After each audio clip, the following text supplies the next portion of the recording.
Okay.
delivering on his promises to you. You feel he's doing a good job right now? I do. I think Elon's doing a good job. He's a big cost cutter. Sometimes we won't agree with it and will not go where he wants to go, but I think he's doing a great job. He's a smart guy, very smart, and he's very much into cutting the budget of our federal government. Mr. President, You feel Elon Musk is delivering on his promises to you. You feel he's doing a good job right now? I do. I think Elon.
all the people, all I wanna know.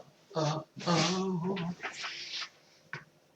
to look like, what to think, where to go. Oh, but I don't know, I don't know, I don't know what to think anymore. Oh, I'm not here to tell you what to say or be.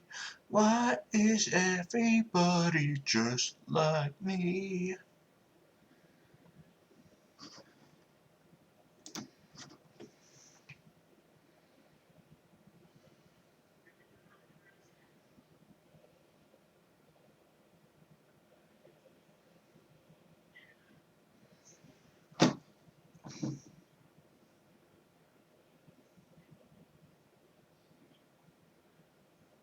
Oh my God.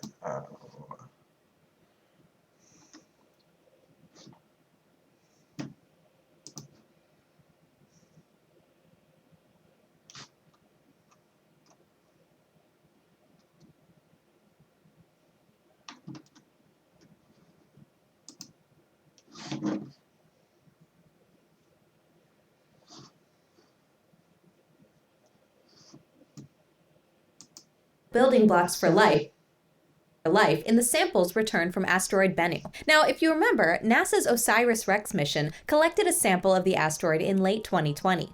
It stored this sample in a capsule that then returned to Earth in September of 2023.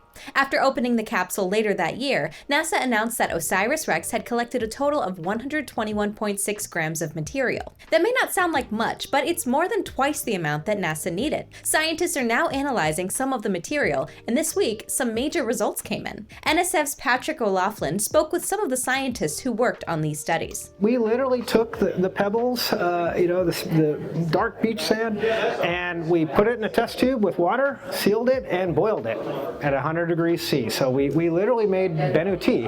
We extracted the organic compounds into this tea, and that's where we discovered 10,000 different organic molecules. So it's really a complex soup of organic molecules that would have been available on the early Earth and elsewhere for the origin of life. Among these organic compounds were all 5 nucleobases that store the genetic code for life on Earth in DNA and RNA. What's more, the team also found amino acids in the asteroid material. Amino acids chain together to make up proteins. There are many different amino acids, but life on Earth uses 20 to build proteins, and scientists found 14 of them in the material collected by OSIRIS-REx. With these amino acids and the 5 nucleobases, Bennu contains some of the most important chemical building blocks for life.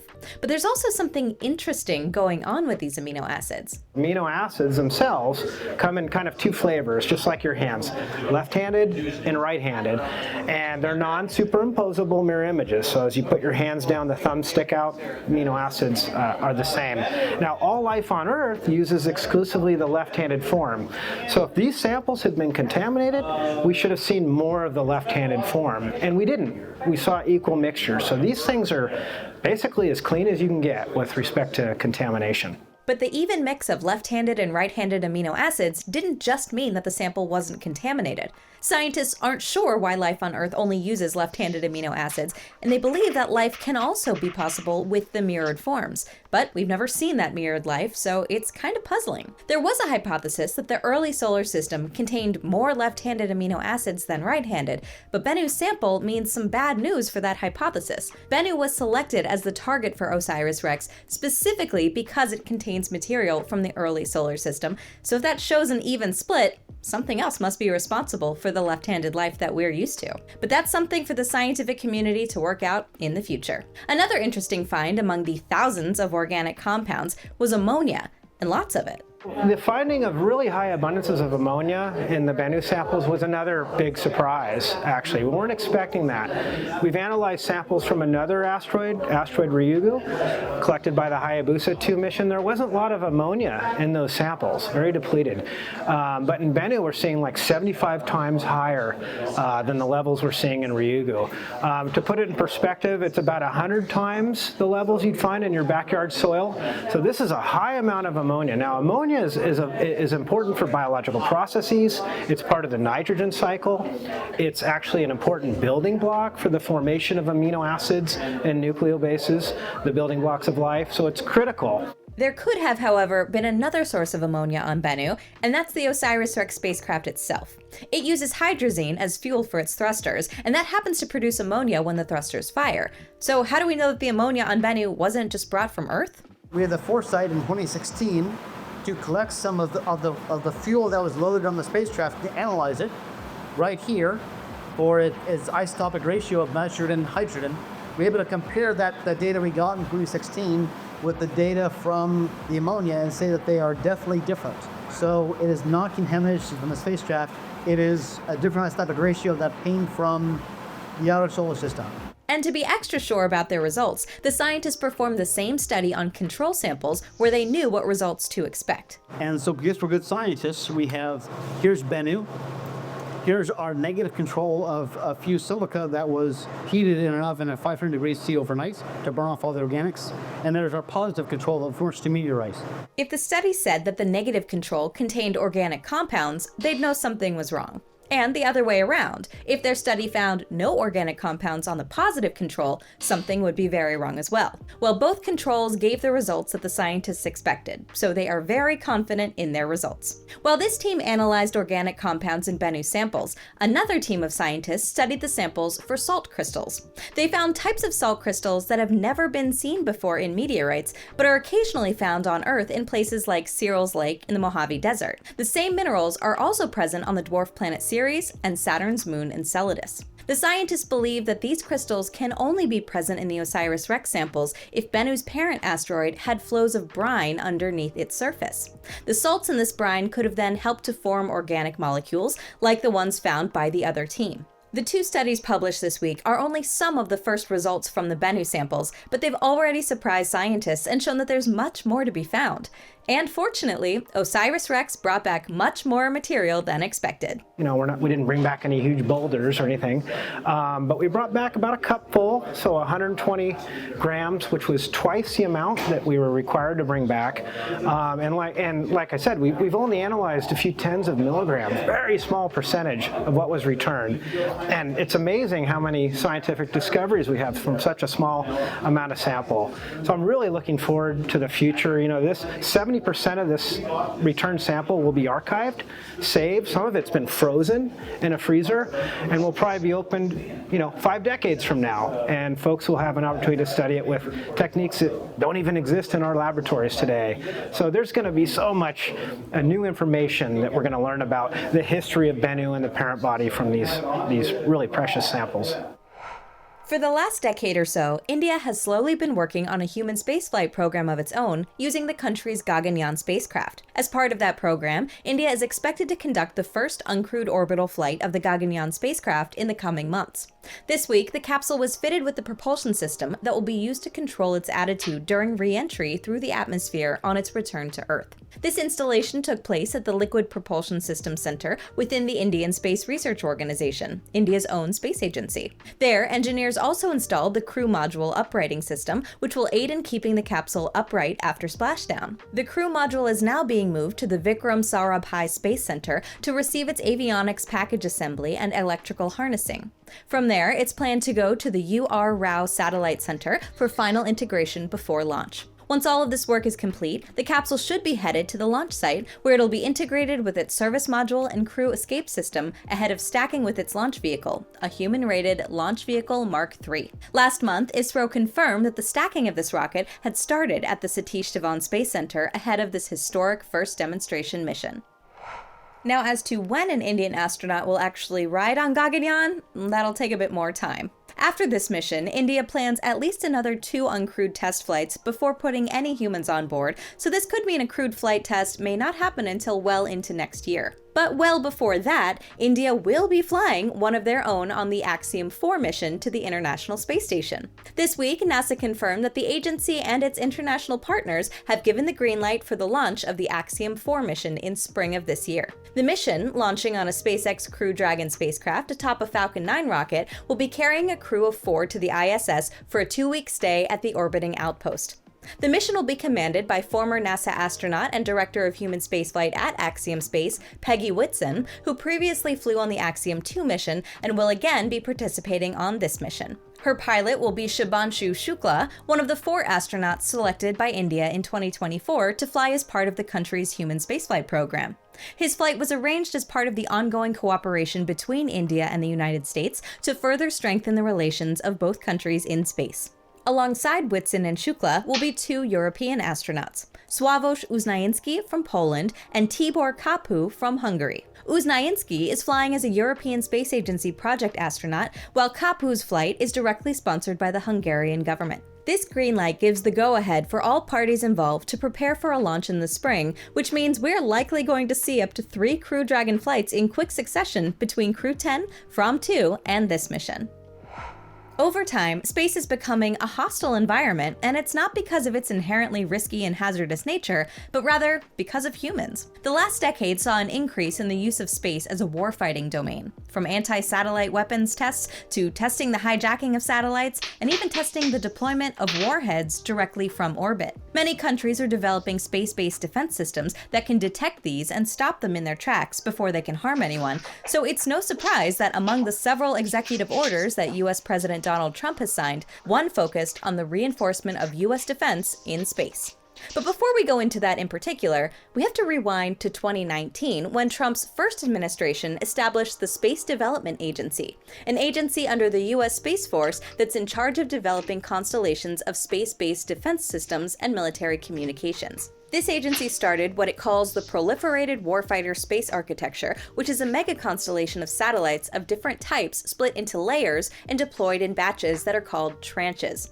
These layers include the transport and tracking layer, which already started deploying in 2023 via 2 Falcon 9 launches and are meant to support communications and the tracking of missiles and hypersonic vehicles. Other layers, such as the deterrence layer and custody layer, are planned for launch later in the decade and will provide situational awareness on the ground and in space for the US military and allied countries. In 2020, President Biden's administration kept these programs and even expanded on them by adding more tranches and launches to the system. The new executive order signed by Trump this week requests that the US Secretary of Defense submit an updated architecture and plan for a next-generation missile defense shield within 60 days. While some of these defense capabilities are specifically for short-range and therefore ground-based defense, some of the requirements ask for more space-based capabilities. These include, for example, the acceleration of the hypersonic and ballistic tracking space sensor layer, one of the other upcoming layers to the Space Development Agency's mega constellation. This layer will work from low Earth orbit to track hypersonic vehicles, specifically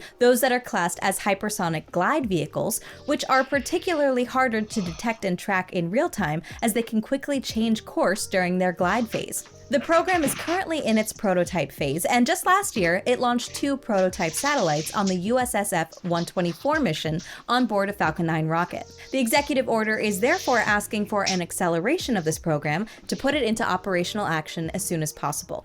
One of the requirements also includes the development and deployment of proliferated space-based interceptors capable of boost phase intercept, or in other words, the development and deployment of spacecraft that can intercept missiles and other threats while they're on their way to their targets. Now, this would be a more active approach where, rather than detecting or aiding in the tracking of a threat, it would directly eliminate it from space. Some of you watching might think that that sounds a lot like the Strategic Defense Initiative presented by Ronald Reagan in the 1980s, often nicknamed Star Wars. This program presented various ways of tracking and destroying threats from space well before they could reach their target, with the idea that by developing such a program, nuclear weapons would essentially be useless. If they can just be destroyed, the enemy wouldn't even try to launch them at all. Let me share with you a vision of the future which offers hope. It is that we embark on a program to counter the awesome Soviet missile threat with measures that are defensive.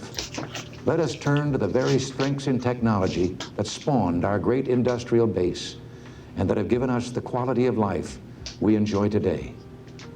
What if free people could live secure in the knowledge that their security did not rest upon the threat of instant U.S. retaliation to deter a Soviet attack, that we could intercept and destroy strategic ballistic missiles before they reached our own soil or that of our allies?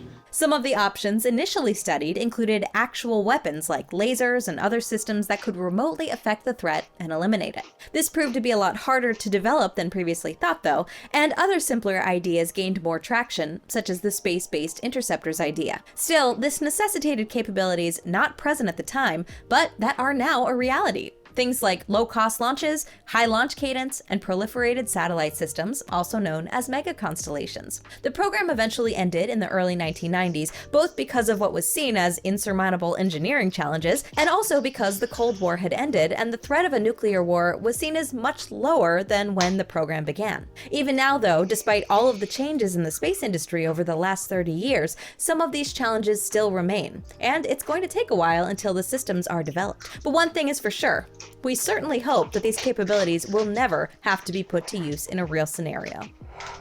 Right now, as I speak, there are 2 moon-bound lunar landers, and we've been covering their progress at NSF since their launch just 2 weeks ago. In the last week, there have been a few more updates about them, and we've got some other lunar landers in the news now as well. So let's take a look at those. Let's begin with Firefly's Blue Ghost lander, which remains in orbit around the Earth as planned.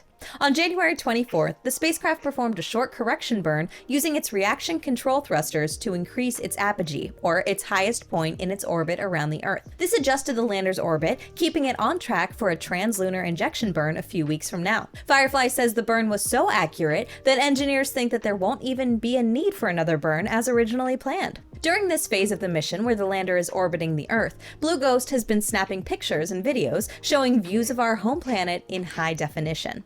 But of course, the lander isn't there to just take pretty pictures. While it orbits the Earth, it's using this time to check its systems and activate its payloads before it heads to the moon. Some of these payloads have even already begun to return data. For instance, there's the Lunar GNSS Receiver Experiment, or LUGRA, a payload jointly developed by NASA and the Italian Space Agency, which aims to demonstrate the use of global navigation satellites for navigation in cislunar space. The experiment was able to accurately calculate the location of Blue Ghost from a distance of 331,000 kilometers from Earth, demonstrating that these navigation systems can also be used in cislunar space. On board the lander is also an experiment called Stereo Cameras for Lunar Plume Surface Studies, or SCALPS, which is a set of cameras mounted near the aft end of the lander. These look down on the engine and are aimed to study the interaction between the engine's exhaust plume and the lunar surface. In the meantime, the other lunar lander in space, iSpace's Hokuto R lander, named Resilience, keeps orbiting the Earth. This week, the company confirmed the lander remains in excellent health and it continues to send data and pictures to the ground. They also shared a picture of Earth taken on January 25th, while the lander was about 10,000 kilometers above the Pacific Ocean. Furthermore, the company confirmed that one of its payloads, the Deep Space Radiation Probe, was already sending data back to Earth. This payload is from the National Central University of Taiwan and is meant to collect and send radiation data through different environments during the course of the flight, including in deep space and from the lunar surface. Here on Earth, another lunar lander is gearing up for launch. Intuitive Machines' Athena lander recently arrived at the Kennedy Space Center for integration and preparation for liftoff. The lander is set to launch no earlier than February 27th at 2 minutes past midnight UTC from Launch Complex 39A on a SpaceX Falcon 9 rocket. The lander will be integrated along with other rideshares flying on the mission, including NASA's Lunar Trailblazer spacecraft and Astroforge's Odin, a spacecraft that we covered on last week's episode. After integration with the payload dispenser, the payloads will then be encapsulated on a Falcon 9 fairing and transported to the launch pad for integration with its rocket. Intuitive Machines' lander is unique in that it uses cryogenic propellants, liquid methane and liquid oxygen, instead of storable propellants for in-space propulsion. In order to reduce boil-off, SpaceX fills the lander's tanks with propellant during the countdown using dedicated liquid methane and liquid oxygen commodities at 39A, a feature that forces the launch to happen from that historic launch pad. Once launched, Athena will take a 4-day trip to the moon and will target a landing near the Shackleton crater. One interesting difference compared to Intuitive Machines' first mission is that this lander will be carrying a hopper on board, nicknamed Micronova. The spacecraft will be deployed by Athena and will aim to hop into a permanently shadowed crater at the lunar South Pole to explore the presence and quantity of ice water in these locations. But this week we had even more lunar lander news with the announcement that the European Space Agency, or ESA, has selected Thales Alenia Space to develop and build the Argonaut lunar lander. Argonaut is a lunar lander proposed by ESA that aims to land large amounts of cargo on the moon in support of NASA's Artemis program. The lander will be capable of landing up to 2 metric tons of cargo on the lunar surface and remotely deploy them via the use of a robotic arm. The first flight of an Argonaut lander is currently scheduled to take place in 2031, and it'll be the first lunar lander developed and built in Europe. For an even more in-depth look at the future of lunar landers, check out NSF's article, released just a few days ago and written by our own writer, Martijn Launstra. Now we'll take a glimpse at some other stories across space, starting with a look from space itself. London-based company Sen has launched a 4K video live stream from space.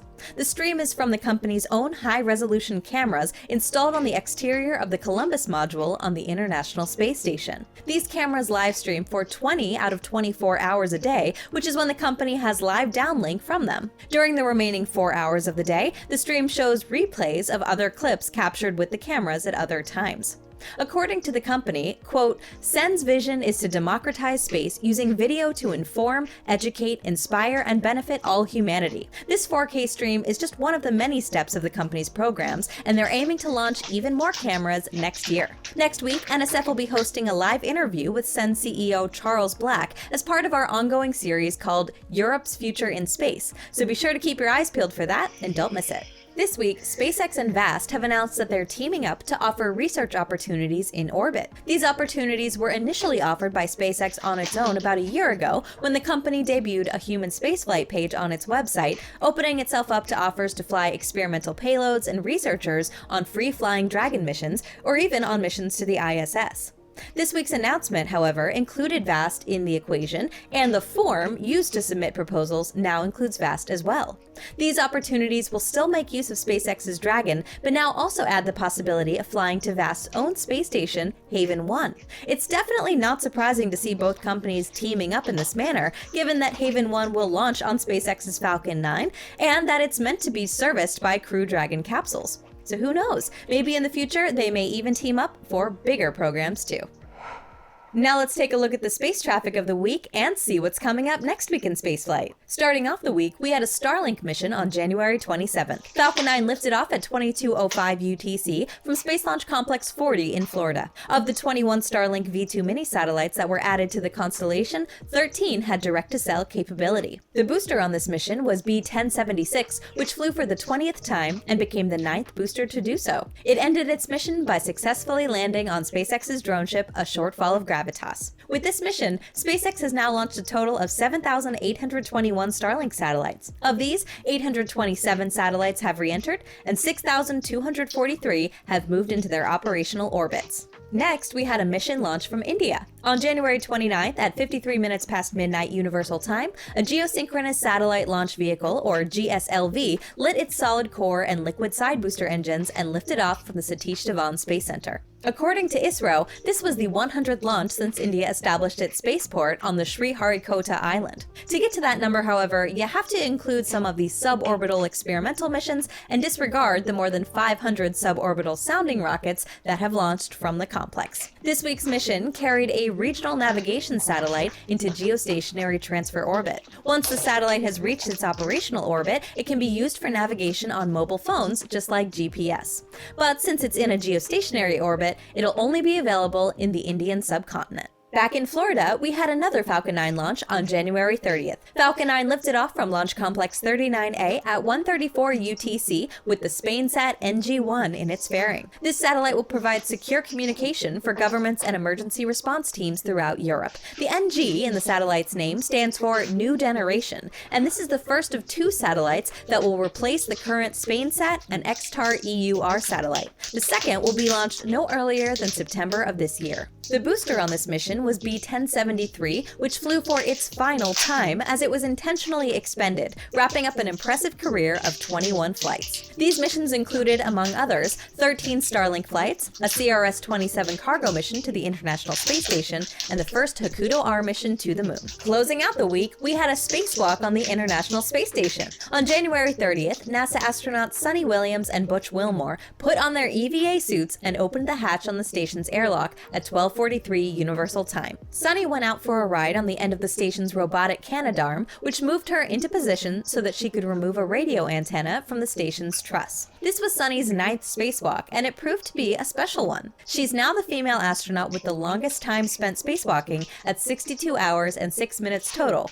breaking the previous record held by Peggy Whitson by nearly 2 hours. While Sunny was out there doing work and breaking records, Butch was on a quest of his own. He was tasked with taking samples around some vents on the station's exterior to see if microbes sometimes escape from the station, as well as if they survive and how far they make it into the space environment. The astronauts wrapped up their 5-hour and 25-minute spacewalk at 18:09 UTC. Going into next week, we'll have a Starlink launch on February 1st. This mission will take off from Vandenberg in California and deliver 22 Starlink satellites into low Earth orbit. The 4-hour window for this mission opens at 22:48 UTC. We'll also have a launch from Japan this week. On February 2nd, an H3 rocket is set to lift off from the beautiful Tanegashima Space Center to deliver the Michibiki 6 satellite into a geostationary transfer orbit. The satellite is part of the Quasi-Zenith satellite system, which provides navigation and positioning services. T0 for this mission is expected during a 2-hour window, opening at 8:30 UTC. Next up, we'll have another Starlink mission from Florida.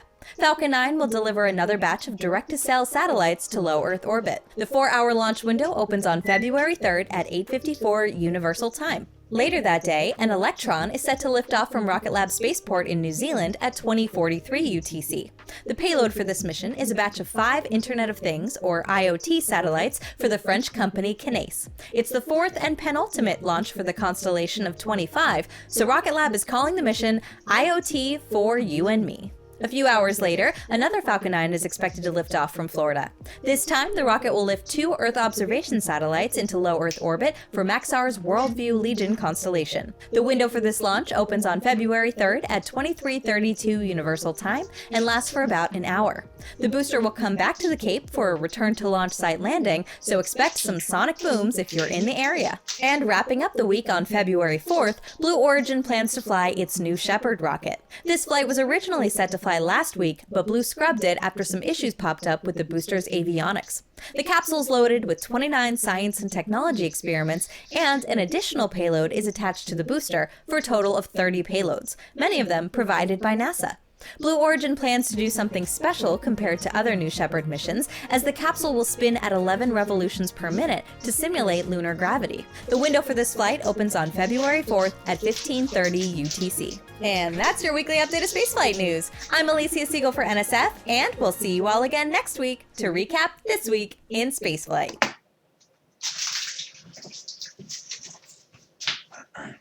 Alexa, what time is it? The time is 11:59 p.m.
Let's see. Let's see. Senator Rose, do you, Jody? I am here. Yes. Coming through okay, Vivek? You're good there? Yeah, I'm here. Can you? Cool. Excellent. Well, it's just spaces conversation. And it's not meant to be anything big or formal, just kind of an update. I've got the lights here in the background. And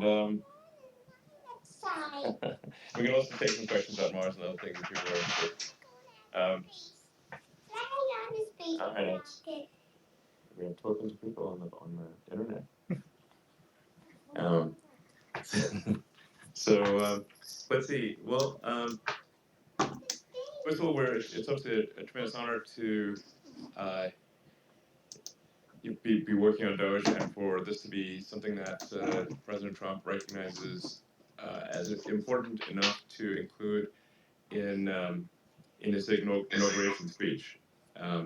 It's worth noting that both Doge and Mars were in the president's inauguration speech, which is very notable because there's a very limited amount of things you can talk about in that speech, and both government efficiency and Mars were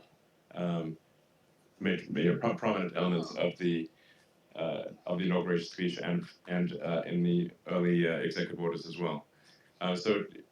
Meaning that President Trump takes improving government efficiency very seriously.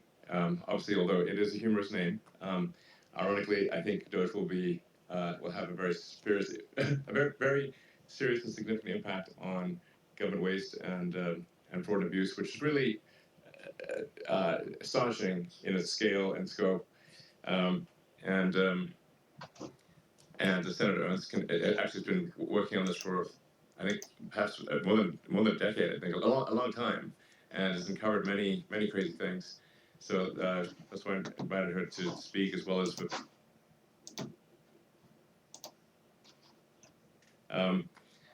And maybe there'll be some others that come along. But there's already been really tremendous progress.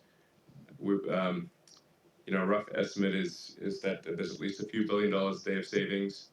Now that may sound like a lot, but when you're talking about federal spending that's $7 trillion, it's actually, we still need to do quite a bit better than we have thus far. Yeah. Well, let's see. With that, perhaps Senator Ernst, it'd be great for people to hear from you. I think not that many people have heard from you, and you've been spending more time on this than we have, and it'd be great to hear your thoughts on government waste and efficiency, and things that could be better, and maybe some anecdotes about some of the crazy things you've seen. Hopefully, you can hear me. Well, oh, might have lost her, unfortunately. Let's see, Vivek, can you hear me? Yeah, I can hear you, man. You hear me? Yeah. Yeah. Well, welcome. Perhaps you'd like to say a few things. Yeah, I mean, it was cool to lay the foundation for the first couple of months. You've been kicking ass in the last couple of weeks, and it's been funny to watch the public processing of this, which is basically on the side of eliminating waste, fraud, abuse from the government. And the basic idea of a democracy is that the people we elect to run the government should be the ones who actually make the laws in Congress. Exactly. And the bureaucrats have no place in doing it. And so, I guess my question for you is, 2 weeks in now, the thing we're taught is that we have 3 branches of government, not 4. Right. What's your experience now, 2 weeks in? Is there actually a 4th branch of government? There most definitely is. This is actually really, what Vivek's saying is really goes to the heart of the problem. In order for us to be a true democracy, a functioning democracy, the government must be responsive to the people. That's literally what democracy means. However, when you have a vast unelected bureaucracy that is not answerable to the public, and where if the elected officials, if the president, the people in Congress and the Senate actually don't have, if they don't have the power to affect the bureaucracy, and it's actually extremely difficult to affect the bureaucracy, then you do not have rule of the people. You do not have democracy. You have rule of the bureaucracy. And this is obviously wrong. It is unconstitutional. And it is imperative, therefore, that we return power to the people of the country and not have tyranny of the bureaucracy, which we most definitely have had to fall out to a degree that is absurd. As Vivek said, it's not just that there's an unconstitutional 4th branch of the government, but it is arguably the most powerful branch of the government. Joni, I see you're back.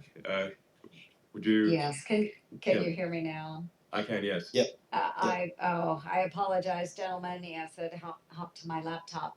So, I've been working on this for, as Elon said, over a decade now with my Squeal Awards, and there are many in Congress that actually really do care about this. Absolutely. The problem, I think, is there are not enough of us that have paid attention to this, and so while I highlight a lot of the abuses, and you wanted some anecdotes, Elon, and I've shared a number of those with you and Vivek. So it's like, I think if the public just, it's hard to resonate. It's hard for the public to resonate with statistics, because it's sort of like, but people can really resonate with powerful anecdotes. Oh my gosh. And yeah. So, do we lose again? hopefully not. I mean, Oh, Joni had a yeah. bunch of them. Yeah, you had a bunch of them, Joni. Yeah, I did. So, sending kitties to spas to find out whether they produce less fur balls, heck of less fur Really? balls. So, yeah, we've spent taxpayer money on that. We put shrimp on a treadmill to see how fast they run. I'm sorry, but, all of these things, while they may be fun, why are we spending taxpayer dollars on them? And it Right. goes to the point of we've sent millions of dollars to China to study what? COVID. Well, yes. We saw how that yes. ended. Well, in fact, it's pretty outrageous that the the COVID the virus was developed in what is like a lab in Wuhan, and yet was funded by U.S. tax dollars, which was simply routed through this sort of fake nonprofit EcoHealth, because the government, the U.S. government can't give directly to China, so they just gave to EcoHealth, knowing that it would go to China. So our U.S. tax dollars were used effectively to, in the end, kill Americans, which is insane. Absolutely insane. And I know, Elon, you have been on USAID. You Yes. have really, and so That's the hornet's nest for sure. this was another one of my efforts. Yes. And this began years ago when we were trying to figure out what they were doing with our American taxpayer dollars that were going to support humanitarian efforts in Ukraine.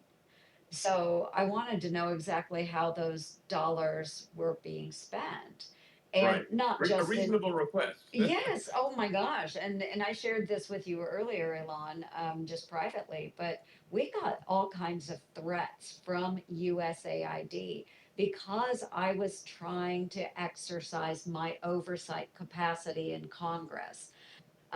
So I mean, they, that's just shocking. I mean, it's oh, how I mean, honestly, it's outrageous that a taxpayer-funded organization would threaten a U.S. senator uh, who is simply trying to figure out if American taxpayer money is being spent correctly and not fraudulently. yes. And so what my staff and I had estimated was that 30 to 40% of the USAID's awards would go to indirect costs. So their overhead, their rents, employees, That's a things hell of like a that. rent. Ooh, Oh, what are they so living in, a Taj but Mahal? hey, but do they? Okay, but get this. But okay, after months and months and months of obstruction where USAID wouldn't let us in, they told us the NICRA, the negotiated indirect cost rate agreements, it's a lot of, government jargon, but anyway, the indirect cost, they said that the database, oh, it doesn't exist. That was a lie. That was a lie. It was false Yes. because we found it. And then we were Okay. told we weren't allowed to access the database. And then that's when Congressman McCall and I came together and we launched an official congressional investigation so that we could gain access to the rates. Wow. And then after about 6 more months of negotiations, then my staff was finally allowed to access very limited data. They were allowed to go into a room and they couldn't take notes. They were on camera the whole time. They couldn't remove any of the information. But what my staff found is you were laughing at that 30 to 40% because that is outrageous. That was understated. What? In some of the cases, the NICRA rates were upwards towards anywhere from 50 to 60%. And that doesn't include the cost for subcontractors, what the subcontractors were adding on. So this is the problem with USAID. And that's why, Elon, I'm with you on this Thank you. because so much of that taxpayer money is not even going to, we love to feel good about helping starving children and name your country. But it's not going there. It's going to, It's it's not. going That's to the pay total lie. rents in Paris. Yes, It's exactly. going to support somebody's fancy dinner to 100%. entertain whoever. Yes. Yeah. Exactly. So, to be clear, in shutting down, which we're in the process of doing, shutting down USAID, the reason for that, as opposed to simply, trying to do some minor house cleaning, is that as we dug into USAID, it became apparent that what we have here is not an apple with a worm in it, but we have actually just a bowl of worms. And so at the point at which you don't merely, like, if you've got an apple that's got a worm in it, maybe you can take the worm out. But if you've got actually just a bowl of worms, it's hopeless. And USAID is a bowl of worms. There is no apple. And when there is no apple, you've just got to basically get rid of the whole thing. That is why No. it's got to Agreed. go. You know, So, it's beyond repair. So yeah. well, There's a solution to this, which is that let's say something's cut that the people of this country just demand needs to exist again. It can always be voted back into existence by Senator Ernst and her colleagues. 100%. Totally. The fact that that isn't going to happen reveals exactly why many of these agencies, really, deletion is the only answer that's left. Well, yes, but well said, Renee. That's exactly right. If it turns out we really need such an organization in the future, we just create it. Problem solved. By the people. Yes, by the people, answerable and answerable to the people and to the people's elected representatives. That is the way that government is supposed to work. that I agree, and more transparency. Yes. Sunshine is the best disinfectant out there. And they hate sunshine. That tells you something. Yes. So, we need to be able to exercise our oversight, and this is where we have been blocked so long in Congress. I mean, you can go onto my official website on the internet. Yep. You can look through my priorities, go to my squeal area. You can go back. I've got the last several years on there of efforts, whether it's USAID, NIH, the National Institutes of Health, those taxpayer dollars that were going to China's Wuhan Institute of Virology, SNAP overpayments through USDA and the states. Yep. I mean, you name it. Just even my back to work, my back to work report. Yep. The out of the office that we've talked so much about. Yes. And on day one, the president came in and said, "Hey, everybody back to work." Yeah. I don't think most Americans understand that only 6% of our federal workforce shows up to work in the office every single day. Only 6%. Yes, And absolutely. It's truly insane. In fact, one of the most insane things I've seen was that I was speaking with hopefully our soon to be Attorney General Pam Bondi, and she was telling me that the U.S. engraving is actually, I guess, was used to the U.S. Mint, which is actually a building that is an historic building, actually a beautiful building. It's here in D.C. and the windows are all broken and is turned into a homeless encampment. That means like this. Nobody like this. No one comes to work to such a degree that this beautiful building has all the windows broken and is turned into a homeless encampment in downtown D.C. That's how absurd it is. It's beyond belief. Yeah, and that's why so many of these buildings, if we could repopulate them, that would be great. And Yes. that way we can have oversight and make sure employees are doing what they're supposed to do. I'm going to hammer on USAID one more time. Absolutely. They deserve it. So we talk about the locality pay abuse, and that's what happens when people aren't working in the office.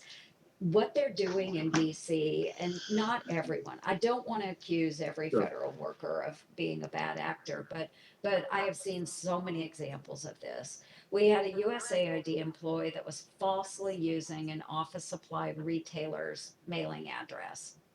Think like Yes. Staples and places like that. using that address in Virginia to defraud the taxpayers by claiming higher Washington, D.C.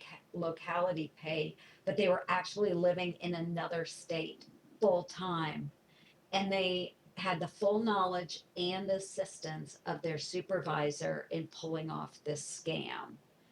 And Wow. then the Okay. and then the IG, the USAID IG, blew off my request for an investigation. What did they give? Well, that seems. I mean, these. How can they do that? They can't. How And can they see, do this? this is the problem we have, is that there are checks and balances in place where we can write letters all day and we can request IG oversight. But if that IG says, I'm not going to investigate, I'm not interested, I, as a United States Senator, don't have the power to force them to do it. And this is why I'm so excited that we have Doge and that we have a president that's willing to back Yes. us up. Absolutely. So really, none of this could be done without the full support of the president. With regard to the USAID stuff, I went over it with him, in detail, and he agreed with that we should shut it down. I mean, that's I want to be clear. That's and I actually checked with him a few times. Said, are you sure? I'm like, yes. So we're shutting it down. It's also incredibly politically partisan and has been supporting radical left causes throughout the world, including things that are anti-American, which is insane. Right. And that's why, there are probably some arguments to be made about what could be important work that falls under USAID. But the fact of the matter is that it has been overshadowed by these bad actors. Yes. So if there are truly good pro-American programs, then let's move them to the State Department. Exactly. Let's make sure we have proper oversight. Exactly. Let's make sure that when senators and congressmen are asking for documents, that they provide them in a timely manner. Yes. Let's make sure the IGs are upfront and honest and wanting to be the watchdog over the agencies that they are charged with. I mean, this is not rocket scientist, and Yes. you're a rocket scientist. This is simply common sense, and being responsive to the electorate. That's you just can't have these sort of institutions which are taking lots of taxpayer money, but then are not answerable to elected representatives of the public. Then they're totally disconnected. So I call it like we must move away from rule of the bureau to rule of the people, demos.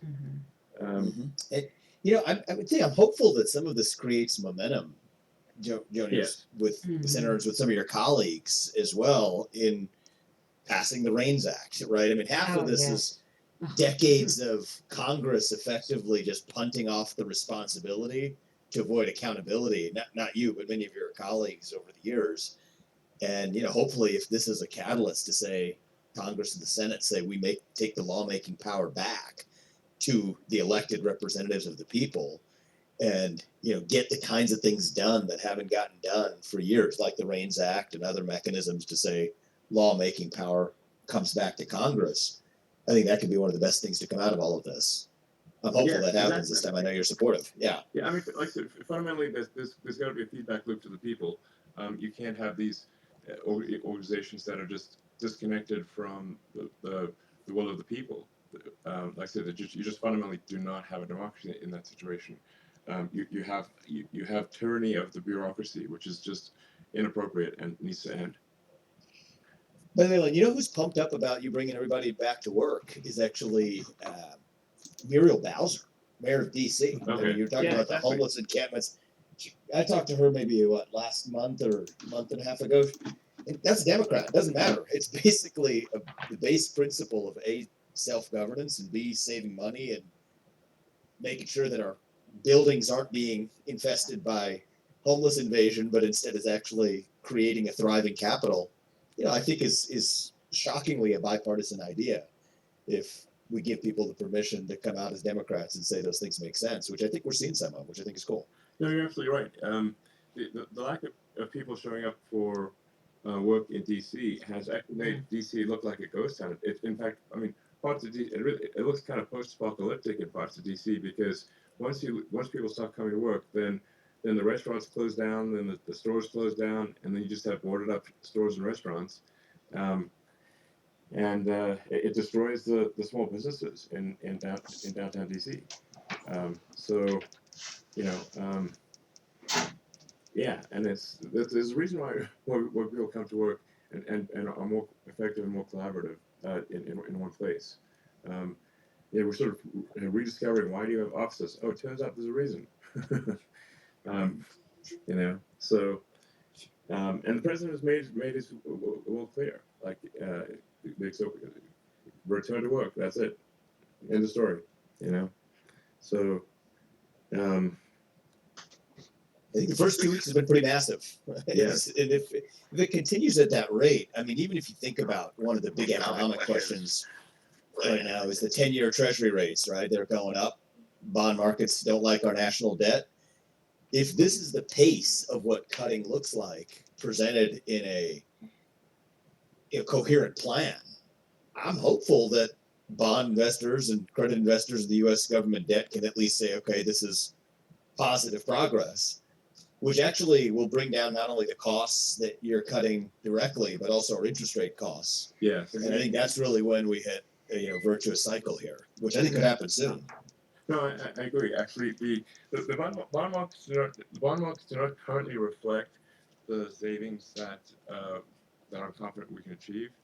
And I'm giving a talk later this week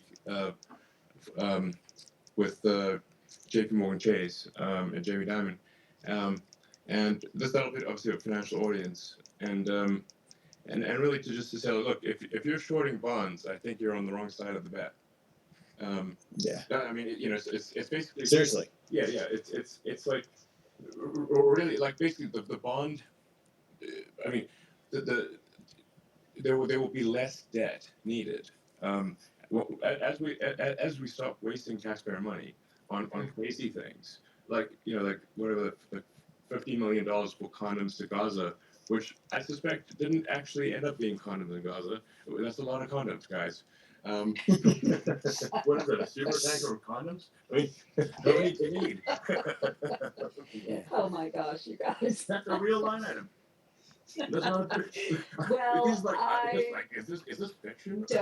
I don't doubt that, that we did have those items going to Gaza. I don't know if it was that many, but this No, is that was the line item. It was $50 million. this is the problem. Yeah. Well, it was probably that line item, but God knows Yeah, what was it really? Right, Yes, exactly. But that's the problem we have with the budget and why when monies flow through all of these entities, we may have a line item that goes to, let's say USAID and or maybe goes through USAID to the United Nations, and then from the Yes. United Nations it goes to a subcontractor, and from that subcontractor it goes to someone else. It is a nightmare trying to follow that money and to Yes. understand what it's actually being used for. So again, going back to the transparency, you know, we need to make sure that we have our eyes on it and that it's easily accessible.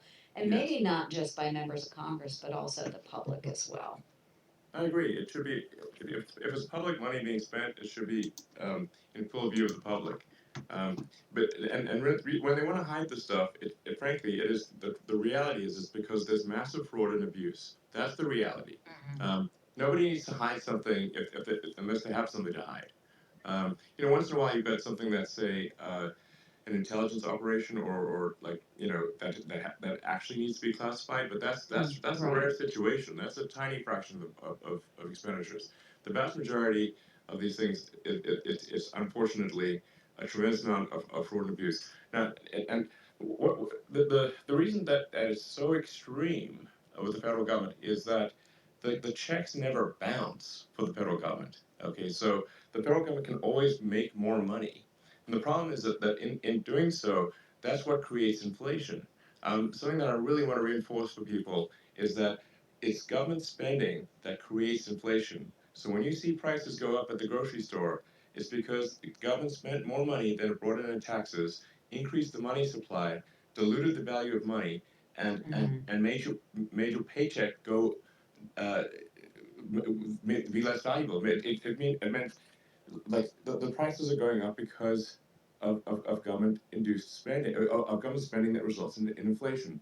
So now it's just very important to connect those dots because people don't they sort of think like, well, maybe the supermarket's taking advantage of them, and they're not. You can look at the financials of the supermarket; they have like 2% margins. So it's got nothing to do with price gouging in the supermarket. It's just that the government spent too much, that increased the money supply and diluted the value of somebody's paycheck, and that's why the prices go up at the grocery store. So but the good news is. If we solve government overspending, and the money supply grows at the same rate as the output of goods and services, there will be no inflation, and the prices in the supermarket now will be the same as the prices in the supermarket in a year, and that's a super big deal, and that really affects people's lives. That's what we're aiming for, and we're going to do everything possible to succeed in that goal.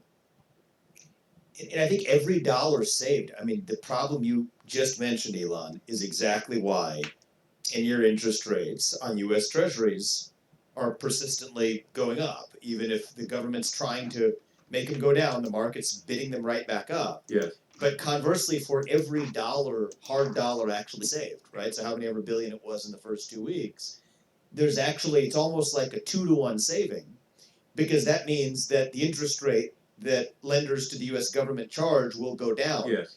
At a time when the interest rate payment itself on our national debt is one of the biggest items of our federal budget. Yes. So that automatically comes down for every one of these other savings. Exactly. And the only thing to be presented as a coherent plan, which I think you're already beginning to do, that alone, I think, will have a 2-to-1 savings for every dollar that's actually hard dollar that's actually saved, because you get the interest cost next year that comes down as a consequence as well. Yeah, that's actually a very good point you just made, Vivek. I just want to basically repeat that and reiterate that for the audience. And when you actually get a double benefit when you bring down government spending, and it's a very important double benefit, which is that you stop inflation, and interest payments go down because the government is no longer borrowing money.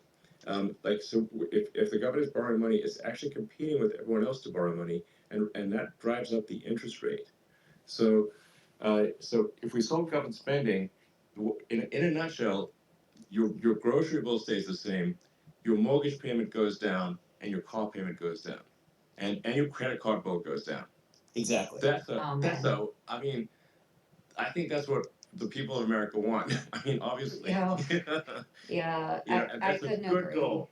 I couldn't agree more, gentlemen. I mean, it's really important, and I'm sitting here tonight in Iowa, and I took my mom to church this morning, and man, everybody at church, we all kind of stand around afterwards and visit, and everybody's just really excited about the opportunity that the new administration is bringing, because costs are just through the roof for people in my neighborhood in Yeah. Southwest Iowa. I mean, it's hard. These are folks just getting up every single morning trying to do their job and do the best, and yet we as a government have failed to listen to their needs, and then to be able to cut the spending at the federal level, to make sure that their taxes stay low, and make sure that we are paying down our debt.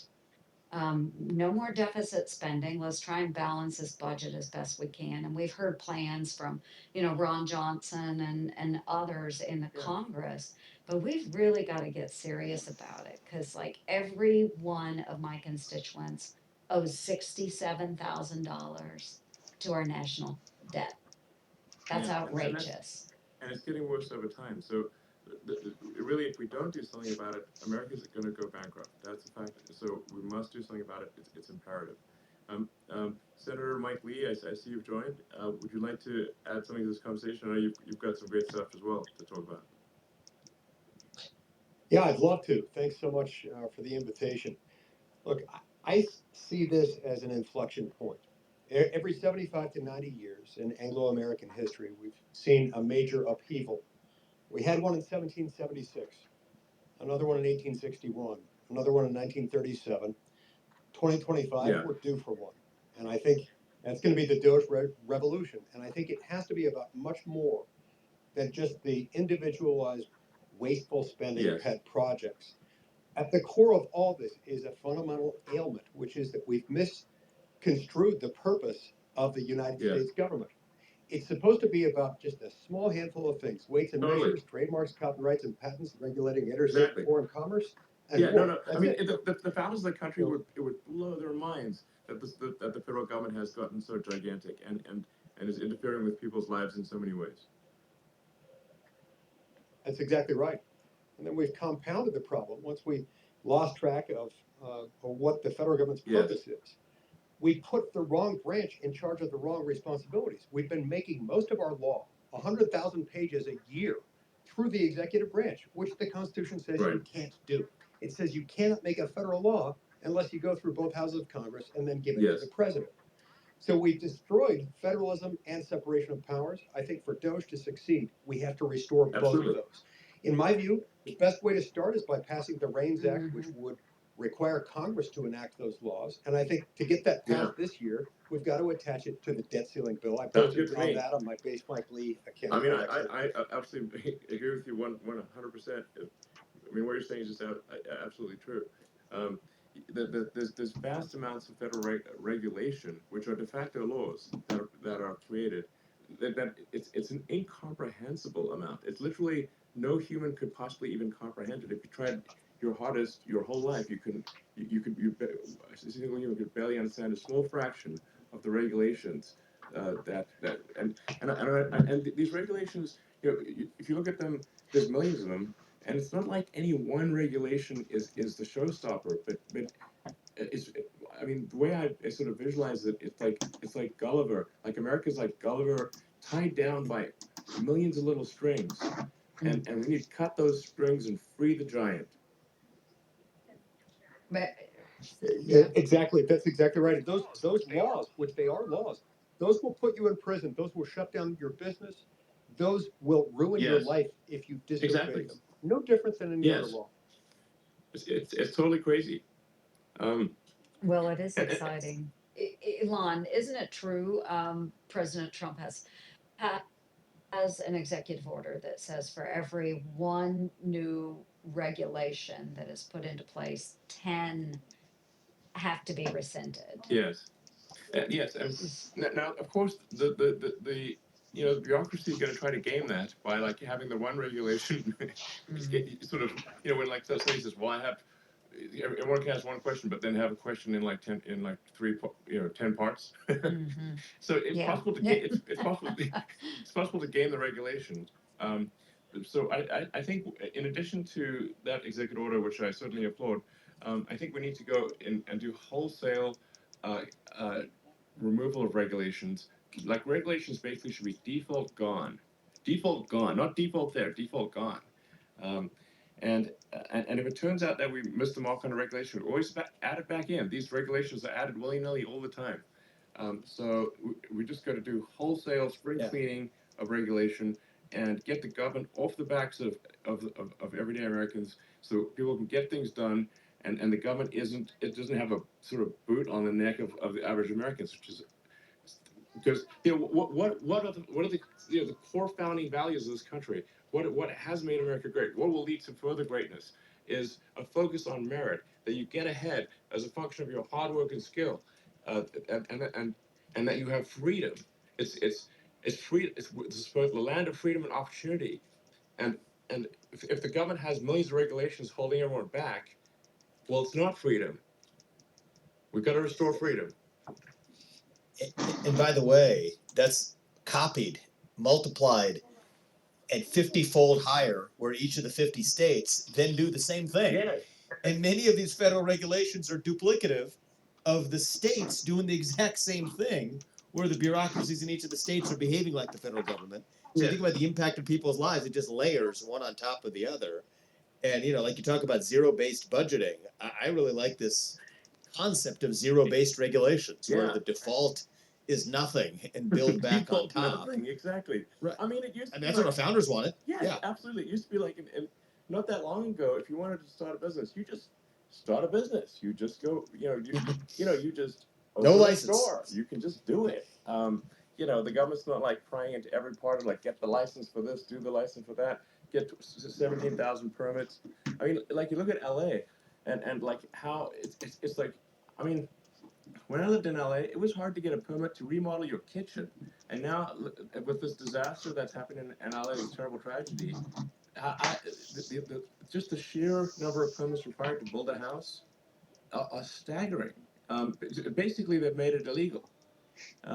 So, like, but we got to start somewhere on the regulatory front, and certainly, at least if we address federal regulation, then people can choose to move from one state to another, still remain in America, and move to the state that has less regulation, where the government is less, gives you more freedom, and you've got that competition between states. You've got that federal system that was meant to be the case. That was how the country was created. Like, let the states compete, and if your state is being oppressive, you can go to a neighboring state and live there. That's the whole idea. Federalism is the answer, Yes. no doubt. But you got two things going for us right now in the country that haven't happened in a long time. One is a willing president, Donald Trump, who actually Yes. believes everything that all four of us have just said, Exactly. which is a beautiful thing. And without that, it wouldn't be possible. Let me just say, Yeah. the more I've gotten to know President Trump, the more I like him. Frankly, I love the guy. He's great. Yeah, and he's full bore more than any president we've had since the creation of the administrative state. So I think that's number one. And number two is, thanks to him, actually in his first term, you got a Supreme Court that 6-3 vehemently agrees with everything we've just said. Yes. And so I think it's possible. Yes. Now. In fact, it's actually possible. yes. In fact, if it's not possible now, it'll never be possible. This is our shot. This is the best hand of cards we're ever going to have. Mm-hmm. And if we don't take advantage of this best hand of cards, it's never going to happen. So we're going to do it. I agree. Now or never. Yeah, now or never. And I do think you're right, Vivek. I mean, with the first administration of President Trump, and kind of lessons learned through that administration, and now in the second administration, the stage is set. And he knows how to aggressively tackle a lot of these issues that have plagued us for years. And folks ask me, "Oh, Trump's first 100 days, what is that going to be like?" And I'm like, forget the 100 days, folks. It's going to happen a lot faster than that. And he needs to continue to be aggressive. So, and we all know there's going to be bumps along the way. Of course there are, because we're moving at the speed of relevance here.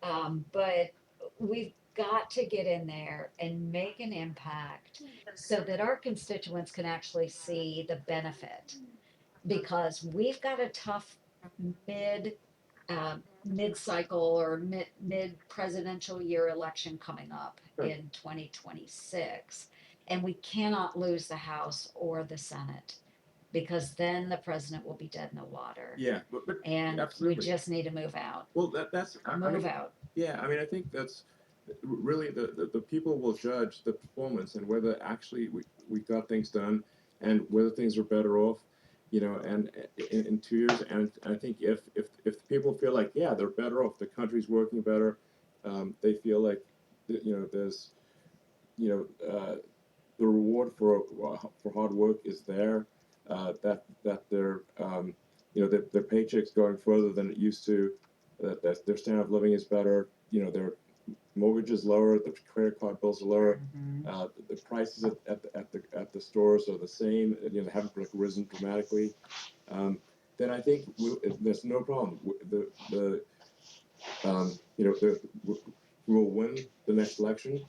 And people will reward that performance. So I think that's, but that's what needs to happen. And if And I think if it does happen, there will be a Republican win in the midterms, and which is unusual. But I think if we make these goals happen, I think we'll actually have an increased majority in the House and Senate, and be able to continue to as the president would say, make America great and even greater. So. Love it. The case, the blanket that, I mean, Elon, you and I have talked about this. Mike Lee, you and I have talked about this. But, might as well just say it here as well, is when in doubt, push it to the states, right? If there's some doubt about, okay, well, we're not sure about this regulation. You got a whole nuclear energy framework at the federal level. You have an entire one in each of the 50 states.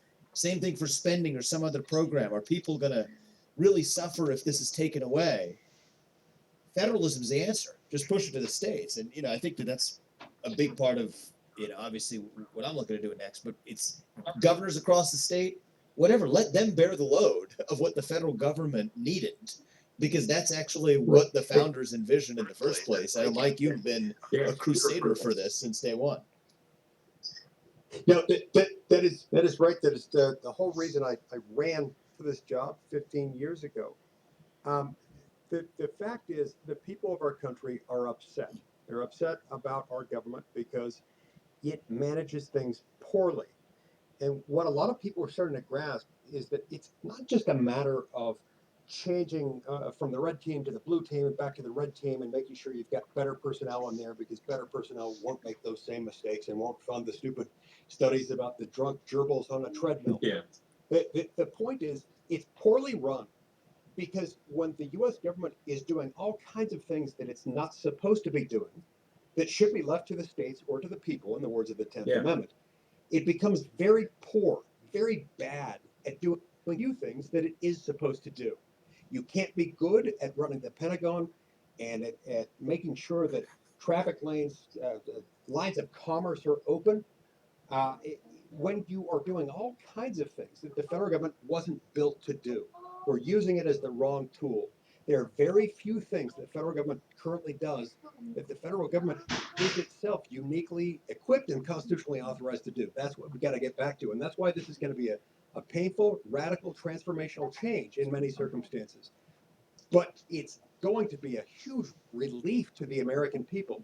Once we get through the initial shock, and once we get through this stage where the media is telling us the sky is going to fall, dogs and cats living together in the streets, apocalyptic stuff, once they realize that's not true, they're going to feel this huge burden lifted.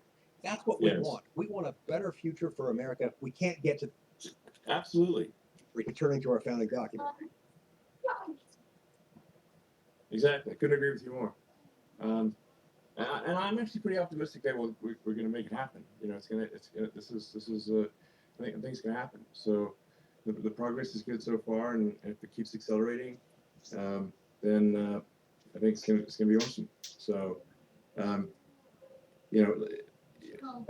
the cost of excess regulation on economic growth and prosperity is like really underestimated. Like if you basically don't even allow people to do things, like make it illegal, well, you can't, the builders can't build. Man, America is a nation of builders. But we need to give the builders permission to build. And that's really what deregulation is all about. Just letting people do things. Deregulation and meritocracy go hand in hand, actually. They're two sides of the same coin. And you want to actually measure Doge's success is not just the deficit reduction. I don't think that's the sole metric, although it's a really important one. And bringing down the national debt and the interest payment costs as a consequence, that's really important. But actually, a lot of these benefits of delivering economic growth won't be measured in this year's deficit reduction, but will be measured in long-run GDP growth, long-run economic growth, long-run prosperity of the country. Yeah, and I think that's equally important. I'm optimistic that we'll see a material impact in FY26, which starts in October. A lot of the stuff I think we'll make significant gains in FY25, government financial year 25, which ends in September. And but I think that like the sort of metric we're tracking, sort of kind of startup style, or just and we're going to be posting more and more detail on the Doge website and Doge handle on X is just so people can see in detail, like this is where we're seeing the delta in spending between current spending and government financial year 25, or 26, which starts in October. And that number is really, we think it's at this point over $1 billion a day, maybe 2 billion, maybe approaching 3. Um, and uh, and uh, I think we can take $1 trillion out of the deficit next year. Like, obviously this is going to require strong support from the president, but thus far we certainly have that, and also support of the Congress, and support, and also hopefully support from the judiciary as well. But but it's I mean, basically the goal in a nutshell is pretty straightforward. It's like we have a $2 trillion deficit, which is far in excess of economic growth. If we can get that deficit in half, from 2 trillion to 1 trillion, and we can get the economic growth to match that 1 trillion growth in the money supply, that means there will be no inflation, and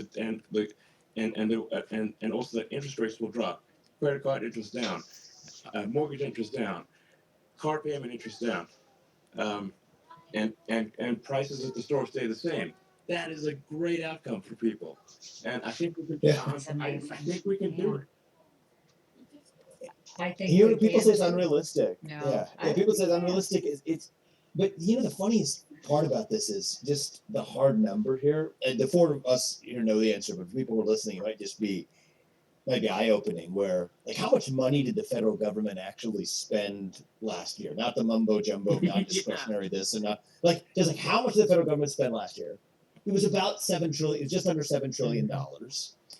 How much did we spend in this ancient time period known as 2019? Okay, Not that long ago. like this year called 2019. Not that long ago. We all kind of remember 2019. It was 4.5 trillion. It was less than 4.5. 4.45. Less than about $4.5 trillion. Exactly. That's $2.5 trillion right there. Yes. So if you just go back to 2019, Totally. that's $2.5 trillion. Exactly. Which is insane, actually, that we think that that's impossible. As 2019 was not that long ago. Right.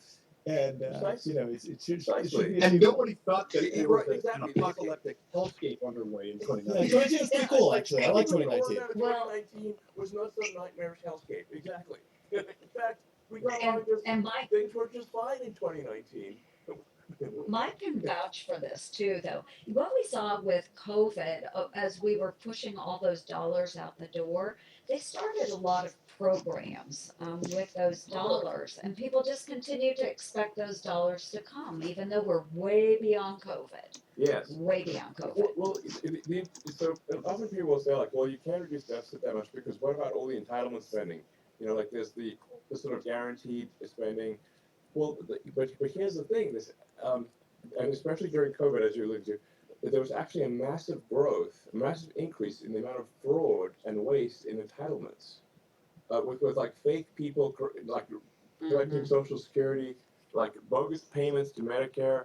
The level of fraud is actually staggering, and it just cutting back on that. And by the way, it's not just even U.S. fraud rings. I don't know if people realize this, but there's the estimates I've seen are between 100 and 200 billion dollars in foreign fraud rings. There are professional foreign fraud rings operating that are taking somewhere between 100 and 200 billion dollars a year of U.S. taxpayer money out of the country. And a lot of people realize that. So the fraud in that case isn't even going to American fraudsters. It's going somewhere in other countries. Well, Ilan, I sent that example to you the other day. Sat down with a friend of yours, works in ID technology. Yeah. And he showed me that video of a deep fake, where it was a Chinese scammer trying to receive U.S. federal government benefits. just it's outrageous. But so much of that money that Chinese scammers are taking out of the pockets of our taxpayers. Yes, and I mean, there's really there's American entitlements are being defrauded by people not even in the U.S. From many other countries because the fraud controls are so weak on the entitlements programs. The due diligence is so bad that it's actually possible to operate hundreds, if not thousands, of fake people and get entitlements uh, sent to you that you then take the money out of the country, out of the United States. This is happening as we speak. It's utterly insane. Um, so this is why I'm actually quite optimistic that $1 trillion can be saved just by addressing waste, fraud, and abuse. Um, it it's like it's I while it's a lot of work, I don't think this is some insurmountable task. I am confident it can be done, and we'll do everything in our power to make it happen. Um, and I think that'll be if we succeed. And I hope I'd like to ask for the support of the American people because we're going to get a lot of opposition. Because let me tell you, like from what I remember most from one of the things I remember from the PayPal days was that who complains the loudest uh, is the fraudsters. Okay, so when somebody is trying to commit fraud to PayPal, where we would see the most amount of righteous indignation, like it would be like immediate over the top righteous indignation was from the fraudsters, not from honest people. Because honest people are like, oh, I think there's something wrong with my account. I guess, oh no, what's wrong? Let me inquire. But the fraudsters will come at you immediately. This is it's like a tell that someone's actually doing fraud because their level of sort of faux outrage is way over the top. So we're going to get a lot of that. A lot of people claiming with fake outrage, claiming that they're sort of sort of a single mother with kids just trying to feed them. Meanwhile, it's like some dude operating a fraud ring out of another country. Actually, that's what the kind of thing we'll see. Um, so really, I would like to ask for the support of the American people in pursuit of this goal, um, and bearing in mind that we're going to see some pretty outrageous stuff from the fraudsters as we crack down on fraud. They're going to be the loudest complainers. So, to anyone in America listening to this, your support in pursuit of this goal is very much appreciated. Um, thank you. Oh, absolutely. And thank you, Elon and Vivek. I think we've got a ways to go, but I'm glad it's rolling along. And this Doge has been the most aggressive effort really to downsize or right size our government since probably at least the Reagan Revolution. So just excited to be part of it and have the support of the American people as we move through and, make them squeal in Washington, D.C. Yeah. Now, thanks to DJT. Thank you, Elon, and you keep kicking ass. And when in doubt, send it to the states, Yeah, and we'll take care of it there. Exactly. All right. So. Cool. Well, thank you, Senator Lee, and perhaps one day Senator Ramaswamy, or Governor Ramaswamy. Wait. Yeah, that's kind of the direction we're headed. And everyone who tuned in, once again, I'm asking for your support for Noble Goal, and please help in any way you can. Like sometimes it's like the small things that happen on the side that you know there's this sort of small thankless tasks that actually will result. Like the Doge is gonna win. Doge will win if millions of people support it in ways that I wouldn't even know how they supported it, but just that you did. And so thank you to the unknown soldier. Yeah, definitely. And hey, Elon, before we all break out of here, I do want to acknowledge I've founded the Senate Doge Caucus on my side of the rotunda. We've got some great co-chairs over in the House as well with Pete Sessions and Aaron Bean and Blake Moore. They have got now, I think, over 100 members of Congress that have joined the Doge caucus, and we've got 18 and climbing in the United States Senate as well. So That's great. you and the president and Vivek have all kind of really gotten everybody to come together, and I'm just really grateful that we have an outlet and are able to do this. So thank you all so much. That sounds good, and we'll be doing this every week. So I look forward to having members from the House and other contributors, and try to keep the people informed and of the progress, and I think it'll be very interesting to follow along. So thanks everyone. Thanks so much, care. Elon. Thanks, All right. guys.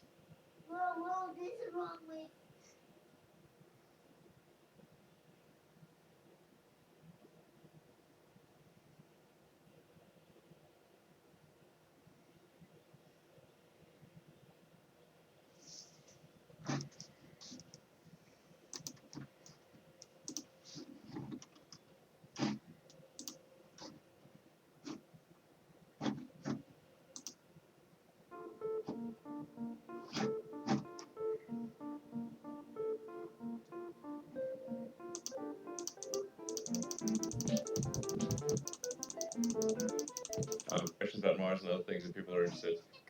All right. I'm talking to people on the internet.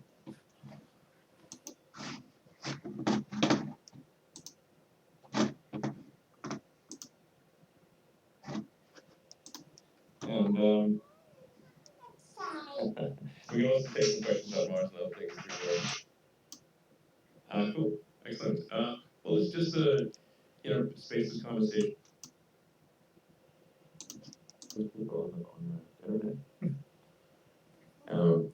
Let's see. Well, cool.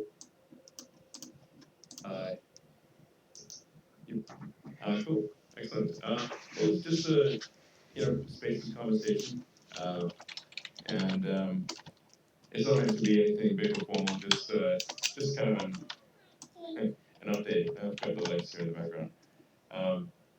And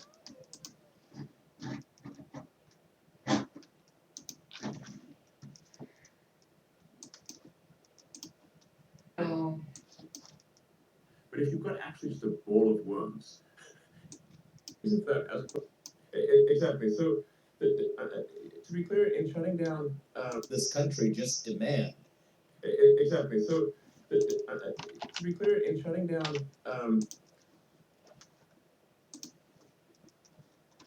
and so the people's elected, It can always be voted. In these agencies, really, deletion's the only answer that's left. well, yes, but well said, It's about Vinay. time to do That's it. exactly right. If it turns out we really need to actually just a ball of worms. Say something, Scott, So yeah. well, there's a solution to this, which is that let's say something, Scott. Such an organization in the future would By Senator, that let's say something. it's beyond repair. So yeah. well, There's a solution to this, which is It's gotta go. That is why no, it's gotta go. It's beyond repair. So let's say something. yeah. well, There's a well. there's a solution to this, which is that let's say. So, we really, Yeah. well, There's a solution to. Yes. sunshine is the best disinfectant out there. And any sunshine, that tells you something. Yes. So, we really. Yeah. It's beyond repair. So yeah. Well, There's a solution to this, which is that.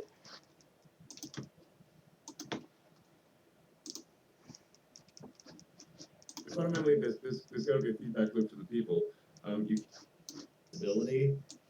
But like we must move away from rule of the bureau to rule of the it's sort of I call it move away from must move sort of I call it like we must move away from rule of the bureau to rule of the people, demos.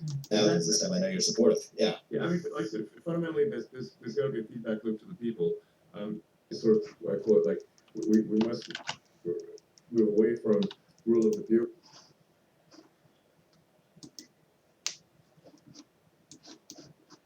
They sort of think like, well, maybe the supermarket's taking advantage of them, and they're Raise.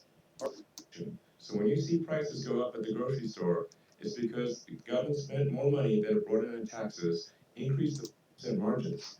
The good news is, if we solve government overspending, and the so when you see prices go up at the grocery,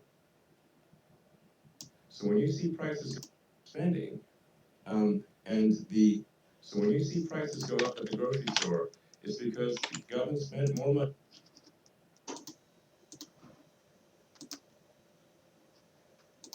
In a nutshell, your grocery bill stays the same, your mortgage payment goes down. Reiterate that for the audience. And when you actually get a double benefit. The 2-to-1. I think that's what the people in America want. I mean, obviously, Yeah. We'll have a 2-to-1 savings. I think we'll have a 2-to-1 savings for every dollar that's at America want. I mean, obviously, I think we'll have a 2. I think we'll have a 2-to-1. People in America want. I mean, obviously, I think we'll have a 2-to-1 savings for 2-to-1 save. Have a 2-to-1 savings. America want. I mean, obviously, Yeah. We'll have a 2-to-1 savings for every dollar that's actually hard dollar that's actually saved, because you get the interest cost next year that comes down as a consequence as well. Yeah, that's actually.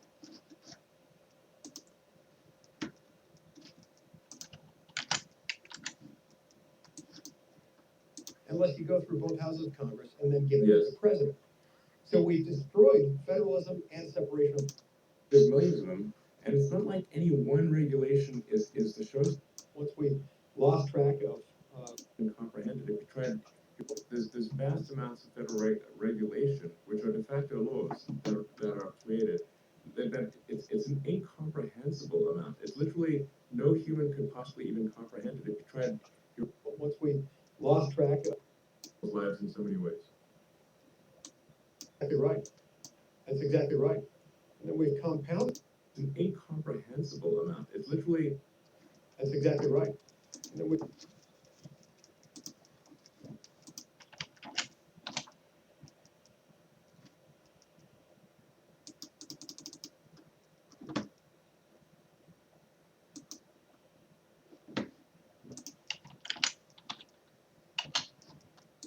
As a function of your hardware, and it sort of, you know, when like those things is, well, I have, you know, everyone has one question, but then have a question in like 3 regulations. Like regulations basically should be default gone. You go and do wholesale removal of regulations. Like regulations basically should be default gone. Default gone, not default freedom. And by the way, that's regulations basically should be default gone. Default gone, not multiplied and 50-fold higher, where each of the 50 default there, default gone. Default gone, not default gone. Regulations basically, like regulations basically in removal of regulations. Like regulations basically removal of regulations. Like we've got to restore freedom. Removal of regulations.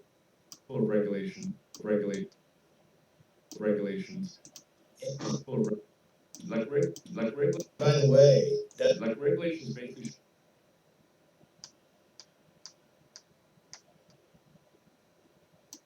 Like regulations basically should be default gone. And by the way,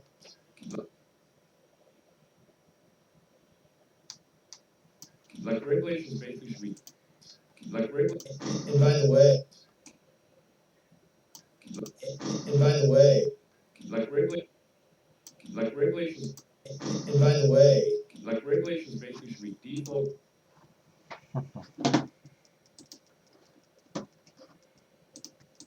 Default is nothing, and multiplied and 50-fold higher, where each of the 50s.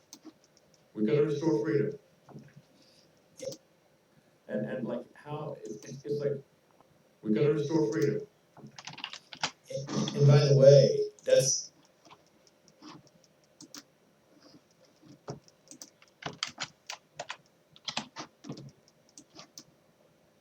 the mumbo jumbo, non-discretionary this and that. Like, how much did the federal government spend last year? It was about $7 trillion, just under 7. Or this Last. dollars out the door. This much for this too, though. My Big George just fine. Exactly. In fact, we got and my Big George just fine in 2019. mine can vouch for this too, though.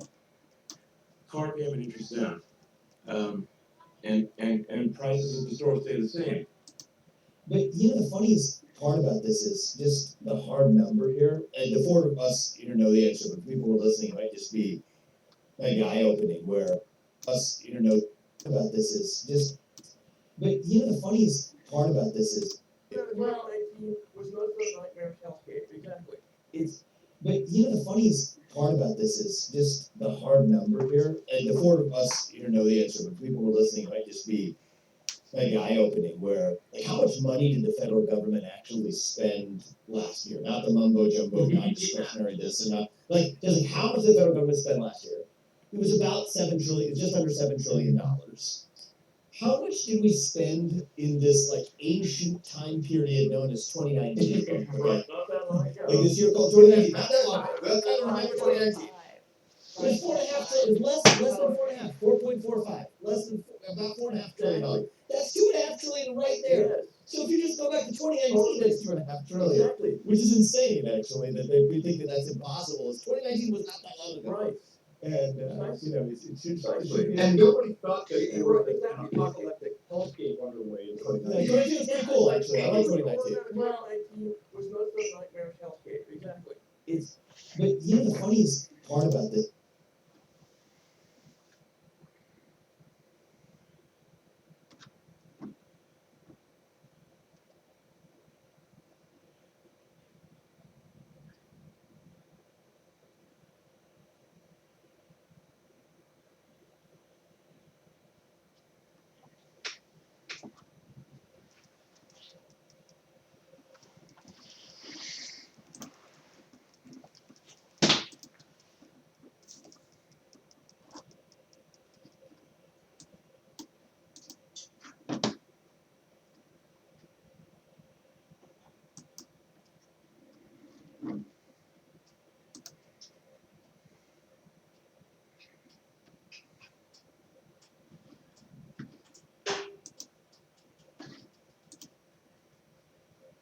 Unless anybody else has any thoughts about how that went. I like the fact that even based Mike Lee, as funny as account, he came up and he was speaking, so that was pretty cool. Yeah. Definitely added to the vibe.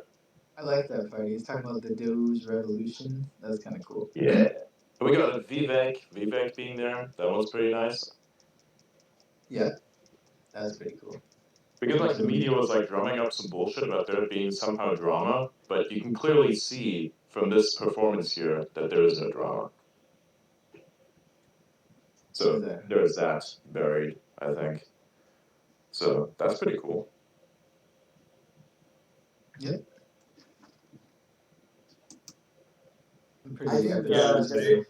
I think a lot of the drama related to this stuff is likely to play out in court. I mean, there will be various stakeholders who want to sue to stop some of these actions. And we might see some of them put on hold. We might see some of them reversed. However, I think that overall, the trend is that the law is going to keep moving in the direction that politics has already moved.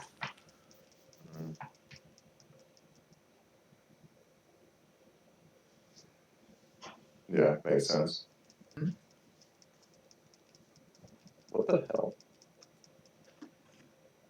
Yeah, it's kind of cool. He said he thinks they can take $1 trillion out of the deficit next year, and with the support of Trump, Congress, and the judiciary.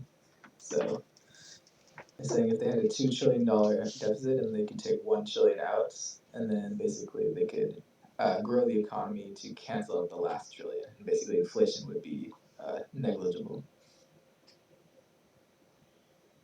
Pretty cool. Yeah, yeah. What the? What the fuck? What? So the senators who joined the conversation, I think they also did some really good work, from what I Oh can yes, remember seeing. 100%. Yeah. Yep. Look what I sent in the base department. We have a base department, by the way. Yes, indeed. We too have our own government efficiency program, but it runs before the efficiency program needs to do its job of deleting things. We just make sure that nothing needs to be deleted. It's like we're like a step ahead. We're on this like timeline, and we're already thinking of like 2030, and then we're like going back in time, and we think about what we want to have by in 2030, but we want to have it now. So Building for the future. Exactly. It's it's like the video clip that Ada sent me in my DMs. You know the one. It's like why could we like why are you so hell bent on creating infrastructure for the people, you know, fast even though it costs more. Well, because you want to have Is Adrian cutting out, or is that just me? That's you. that's yeah it's you. It's like oh my god. You're not cutting out at all by the way, so that's great. But I am to you. Okay. I'll like. Can you still hear properly, or do you have to like restart? Periscope, bro. He's restarting or something. I don't know. They need to like create. They need to like implement a normal like WebRTC thing that's not like Periscope, which by the way is going to be insanely hard, given that you'd need to exchange. I think like multiple like Periscope itself is very modular. You can put a lot of things in it. So it assumed just for efficiency's sake, much more than just spaces and live streams are connected to it. So if you like imagine that, then all of a sudden the prospect of exchanging it becomes extremely difficult, right? So like we always say, hey, why can't they just fix it? Why can't they just take out the thing and put it in something else, like a better version of WebRTC? Like, okay, cool, there's a solution. But the problem is still, I think there's a lot more connected to it. Just because if like that would be kind of my brain thinking about okay, how do I solve this like massive complexity problem? But how about I just like turn it into a small thing, and then yeah, I do that. Makes sense. Makes sense. So I think there's a tons of benefits when it comes to like reducing the government spending, right? One is probably we could probably repay our loans. I think we already have like trillions of dollars of debt, national debt, right? We can use that money to repay that, and then we could probably reduce or even stop inflation at one point. And I think it will also reduce the interest payments. So I mean it's all win-win-win.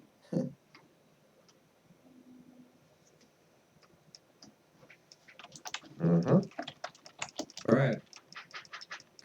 Honestly, at this point, if Blue Sky comes out with like fucking Space's alternative, that might probably be the best reason to move. And that's how shit Periscope is. What the fuck is this? Bruh. Anyway, well, yeah, you were saying I sent you a video. What video was? The Dubai thing? Which Dubai thing? The Dubai thing. The want to build it faster because you want the people to have it now. Yes, That one. yes, exactly, exactly. Yeah.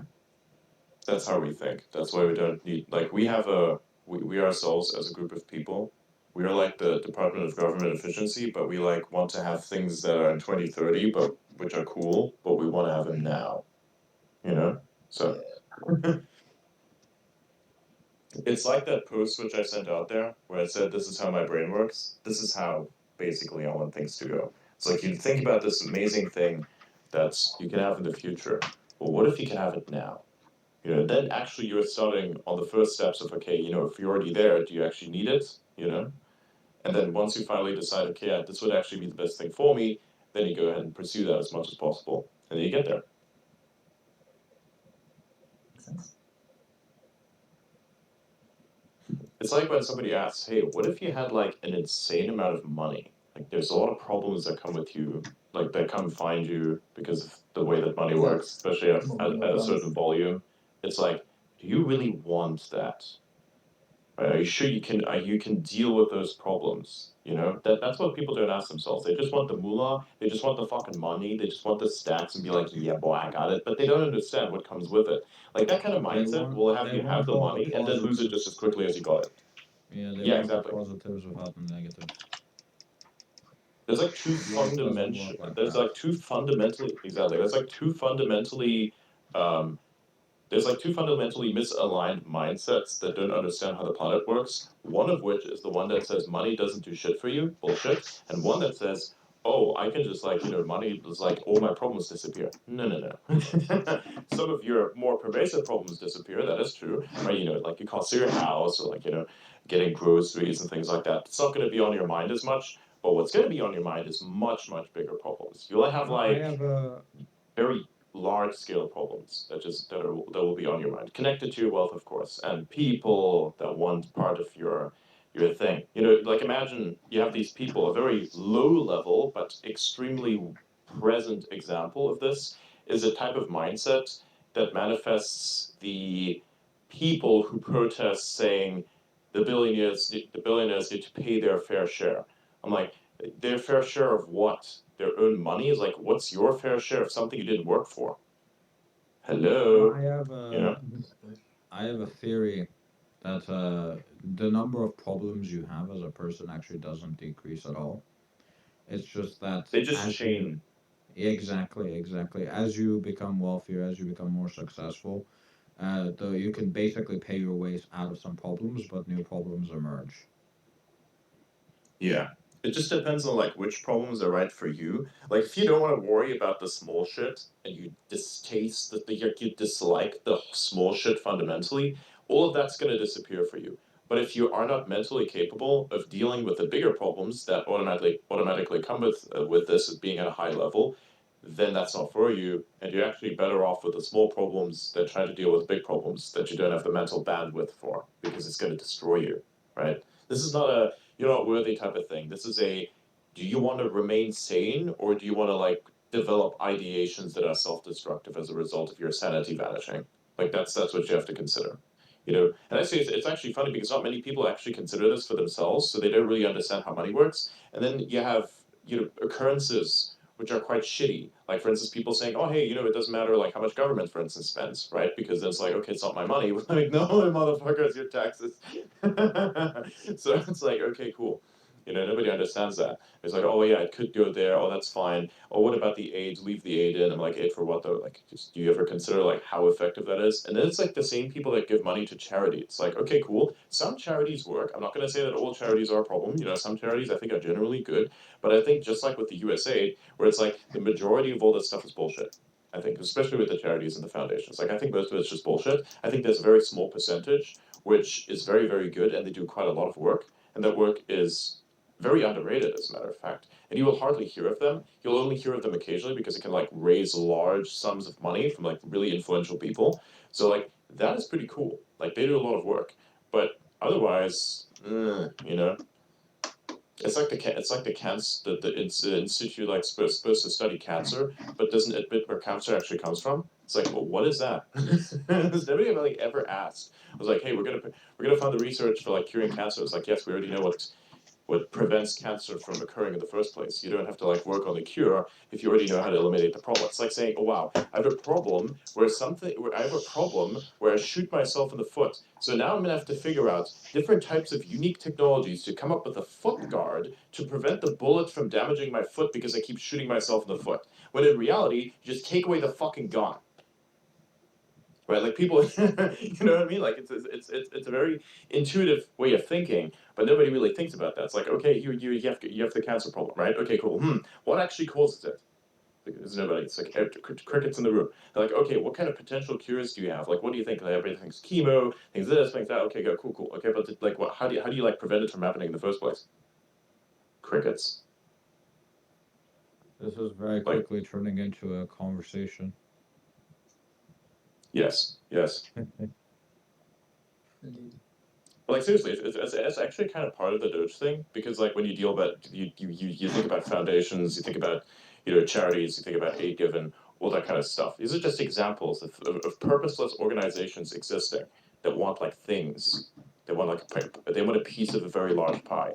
They like see the potential money that's out there. It's like, I want a piece of that. I want a piece of that.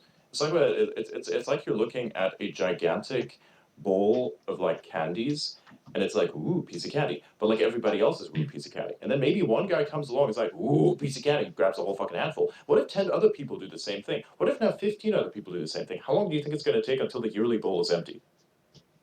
Like, this is the same problem here. That's why you had like this interesting example that was brought up. Was like in 2019, they like 2.5 trillion was like spent in 2019, whereas like 7 trillion was spent this like I think last year, was it? It's insane.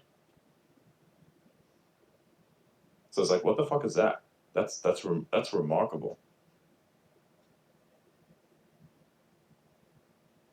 So yeah, and then we actually we can debunk a little funny thing here.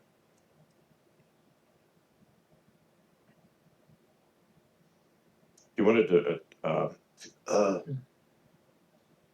okay, you want to debunk that specific take of that one person that we think is kind of meh.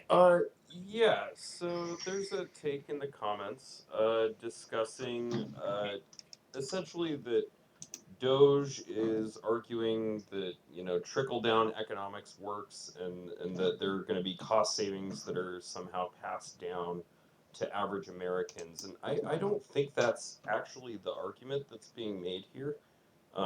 Pretty sure that the argument is that they're cutting wasteful government spending, and that's kind of the immediate problem that they're dealing with. Um, Over the long term, I mean, a government that operates on a balanced budget could have economic consequences that could be good, could be bad. To the extent that things are subsidized, like costs could go up. But to the extent that there's excessive taxation or regulation that's causing costs to go up, I mean, maybe they could go down. So I think that the assertion, though, that this is an attempt to force people to accept trickle down economics, or to say that it works well, I just don't think it's true. I don't think that that's really what's being proposed here. Right.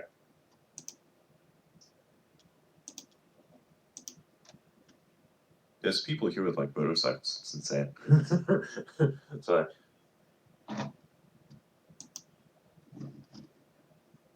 All right, let's see.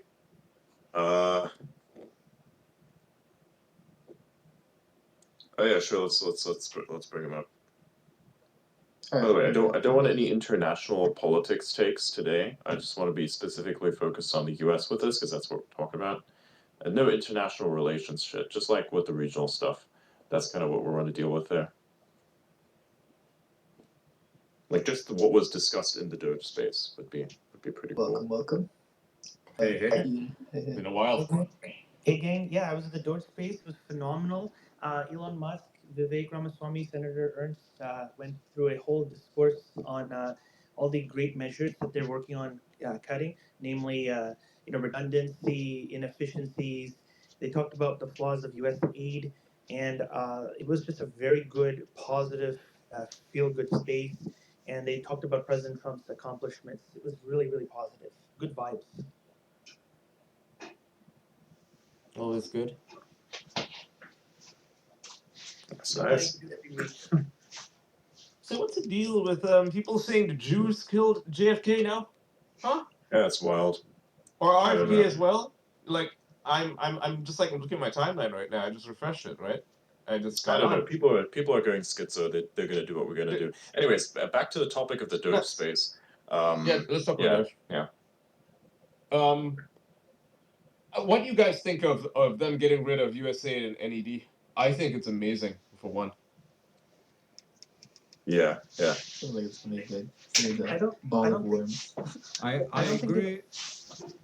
I agree with Rand Paul's take on this. Basically, foreign aid is taking money from the poorest people in your country, poorest people from a rich country, and giving it to the poorest people, to the richest people in a poor country. That's foreign aid. Yeah, and there. I saw this really great take. I forgot who said it. It's a libertarian that USAID is essentially a way for the US government to do illegal shit overseas without any sort of oversight. Like, Congress does not approve it, the public doesn't approve it. It's just them giving money to a bunch of quote unquote NGOs, which could be literally a mercenary outfit for all we know, and they go do bad shit.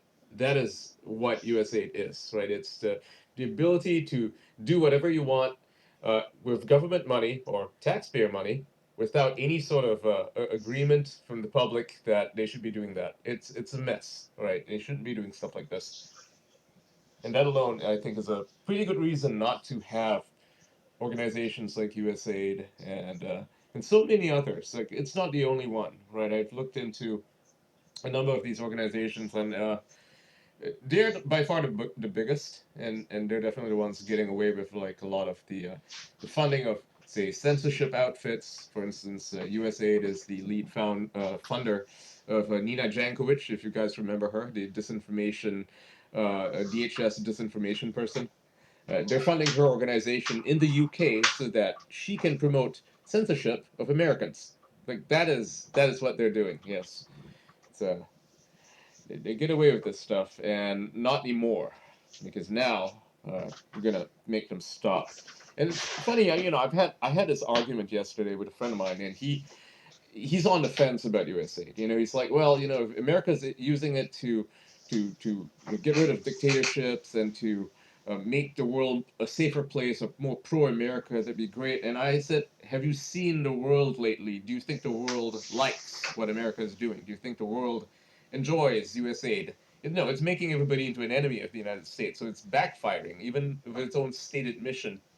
It's not good at it, because these people are clowns. They're kind of like the CIA guys who tried like 100 times to kill Cuban leader Fidel Castro. It only pissed off the Cubans. It didn't really do anything. It's none of this actually works. It's a waste of money. It's a waste of time. It's a waste of resources, and that's how useless this program is. It's only making the world a worse place. If you look at the places USAID has gone to, for instance, Afghanistan, they spent USAID money, right, to promote transgender acceptance.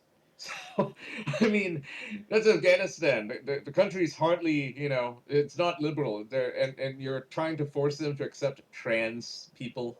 Excuse me. None of this works. It's a waste of money, and it pisses people off. And if anything, it made the Taliban more popular than they would have been otherwise been if it wasn't for USAID and all of that American money going to gender equality studies teachers in the American University in Kabul. This is how stupid these people are. Yeah, and what's also crazy is that we've got USAID and NED funding the International Republican Institute, which is a McCain associated and aligned organization that is actually trying to do foreign policy, mostly autonomously from our own deep state, in fact, which is crazy. And right now, they've been trying to negotiate U.S. Bangladesh foreign policy with the chief executive of the country, Mohammed Yunus. Very interesting stuff. Oh yeah, I mean they're kind of like the what is it, the European Council, right? They're not part of the EU, but they try to act like they're bigger than the EU, right? And the NED is funding organizations that are, for all intents and purposes, a deep state, because they're making deals, backroom deals with these foreign leaders and dignitaries without the sort of like express support of the U.S. government or the president, for that matter. So yeah, Trump might have some agreement with some president somewhere, and these guys go behind his back or and start talking to the opposition leaders of a foreign country. Right? This is what they do. This they shouldn't be doing stuff like that, and it shouldn't be taxpayer funded. If regular people want to do stuff like that, it's fine, I suppose, to an extent. Could be illegal, but they should not be using taxpayer dollars for it. You know what's funny? Well, This what the fuck? while the coronavirus was created, of course, as well. Did you know they paid almost 69,000 US dollars to the Battery Dance Corporation in China, and it was specifically, the description was, and I quote, to cover the expenses of dancing to connect workshops in Wuhan.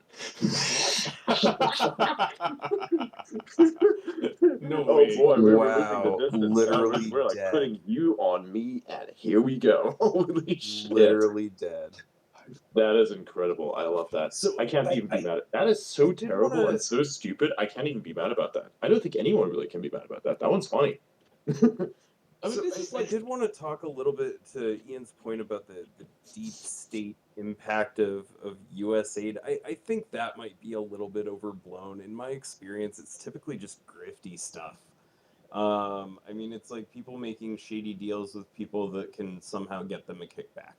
Well, yes, More for the often most than part. it's some sort of like nefarious, deep NGO operation to try to destabilize a government or something like that.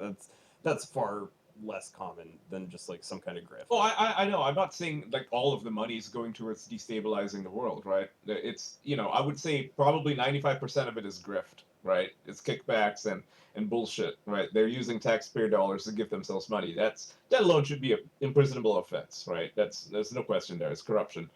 But there is that 5% that does go towards destabilizing other countries, like in Georgia. If you look at the protests that are going on right now to depose the, I would say, neutral government that is neutral to both the U.S. and to Russia. They want to remove it, get rid of it, replace it with some stupid puppet, and she wants to put them in NATO or something, right? Like that's happening.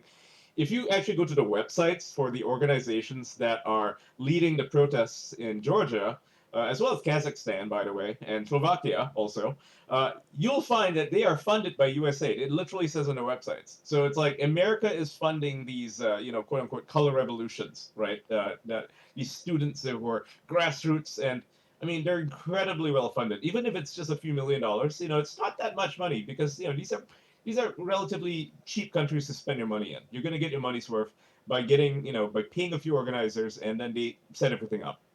That's what's going on in these countries. So you don't need a lot of money. The funny thing about USAID is how inefficient it is. Even as I would say, that as an organization, it should just be toppled because it's extrajudicial or extra governmental. What they're doing is bad for the world. But it's actually funny how inefficient they are because they think that because they have like a budget of some, like their budget is larger than the State Department and the CIA's combined. That's how big it is, right? But they think that if they throw money at it, it's going to be more effective, but it's only about 5% as effective, right? Or 5% as efficient. Imagine if they had, someone like Elon Musk running USAID. Holy shit, the world would be such a different place. Maybe not in a good way if it wasn't Elon Musk, but if they had somebody like that, holy crap. But yeah, as it stands, it's very inefficient. It's a way for people to steal money, of course. Yeah, you're absolutely right, Ian. And the fact of the matter is that our government engages in foreign interference with other nations, and then we have the gall to complain when they do it to us. And I just find it a little bit hypocritical. And we have so many of these unknown agencies that fund these left-wing Soros organizations, left-wing Soros-friendly organizations, and yes, even Open Society Foundations, which is allied directly to Soros and is a group of theirs, the Rockefeller Institute, the Ford Foundation. We go into the global South countries and we just instigate the people to turn on their governments when they don't, suit our foreign policy or the views of our companies. Bangladesh. Yeah, exactly. Anyways, Yeah. I mean, look, I was even saying at the beginning of letting you two up here, I want to discuss more of the regional stuff and the space in not whatever that is, right? Like I really just want to discuss the space. That's what it's about, the after space. So like, did you listen to it? What were you guys' key takeaways? Well, my key takeaway personally is that I can see Elon and the rest of the team, which people when we talk about the team, they think it's just some dudes. It's actually members of Congress and stuff, right? Who are working on this. I think it's incredibly good to see this happening. Like for years and years and years, you see other Congress people constantly talk about government waste and they don't do anything about it, or they don't have like the gumption to create their own committee to do something. Right? It always just sort of languishes and dies. Like I love Rand Paul, but he hasn't really accomplished very much when it comes to cutting government spending because he's one person, right? But with Doge, like holy shit, like they're actually doing something. So prior to Doge being put into power by Trump, everybody thought that it would just sort of languish and then die after like 7 months and not get anything done, right? But from what I can see and from what they are working on, right, it's this is not going to stop. Like they're only going to stop when they're done, right? They're going to stop in like what is it, like 16 months or something, when everything is actually fixed and they are saving $2 trillion a year, right? That is the whole plan, and I think they can do it. I mean, listening to the space, it was great. It's like holy crap, yeah, they're for real. They're for real. And I think the media, like if you look at the responses right now to the space, it's from Vox and AP and all those other people, they're terrified. Like their money's drying up because they're being paid by organizations like USAID, right? So they're upset that Doge is actually doing its job. By the way, I'm gonna have to also end this. I got a bunch of things I need to do. It's also getting late for people in America who are the ones that are most likely listening to this, of course, because the organizer audience, sorry, are like I think about 10-20%. So yeah, I probably like want to keep this short. Actually, I think this is a good note to end on. I think as we're kind of like beaten this horse to a certain extent, where it's like almost zombie horse. We don't want zombie horses. I think we discussed this in the past as well. And but yeah, man, it's great. I really like that. It was a great space. I think there will be a few more like it, especially when more results come out. And I mean, they've done a lot of work, even though this whole thing has only been in existence for like a week or so, right? It's amazing. Yeah, 10 days. How much has been done within that period of time by them. So great job to these guys, really cleaning stuff up. And I mean, like for me, I'm a somewhat of an international entity, of course. I think it's important, for me, for instance, like I'm an international, I live in America, so I think it's important for people to understand what's going on there because this means like the economics of that country affect everything else on the rest of the planet. So seeing this is actually very good because that means whatever benefits that country is probably going to benefit anyone else around the world as well. And then cleaning things up and making things better, it's like, yes, finally there's a return to merit. And look, I think many people can agree with the fact that taking, from your own people who are not even the most fortunate and just giving it to like the most fortunate of another country, that's fucking weird, And shutting that down, I think benefits almost everyone, because grifters should not receive any fuel. They should just all frizzle out and not exist anymore. And I mean, hey, man, good job to you all, man. It's great stuff. And I think in general, the authors are taking over. Things are really good. And think about it this way, neurodivergent characters. There's something very, very fantastic. Like a neurodivergent character is one that has a very large penis, and he has that because that's where his autism is stored. And I'll end it with that. Thank you all for coming today. Probably see you tomorrow. I can't make any promises, but yeah, this is great. Absolutely unhinged. See you in a bit.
Well, obviously.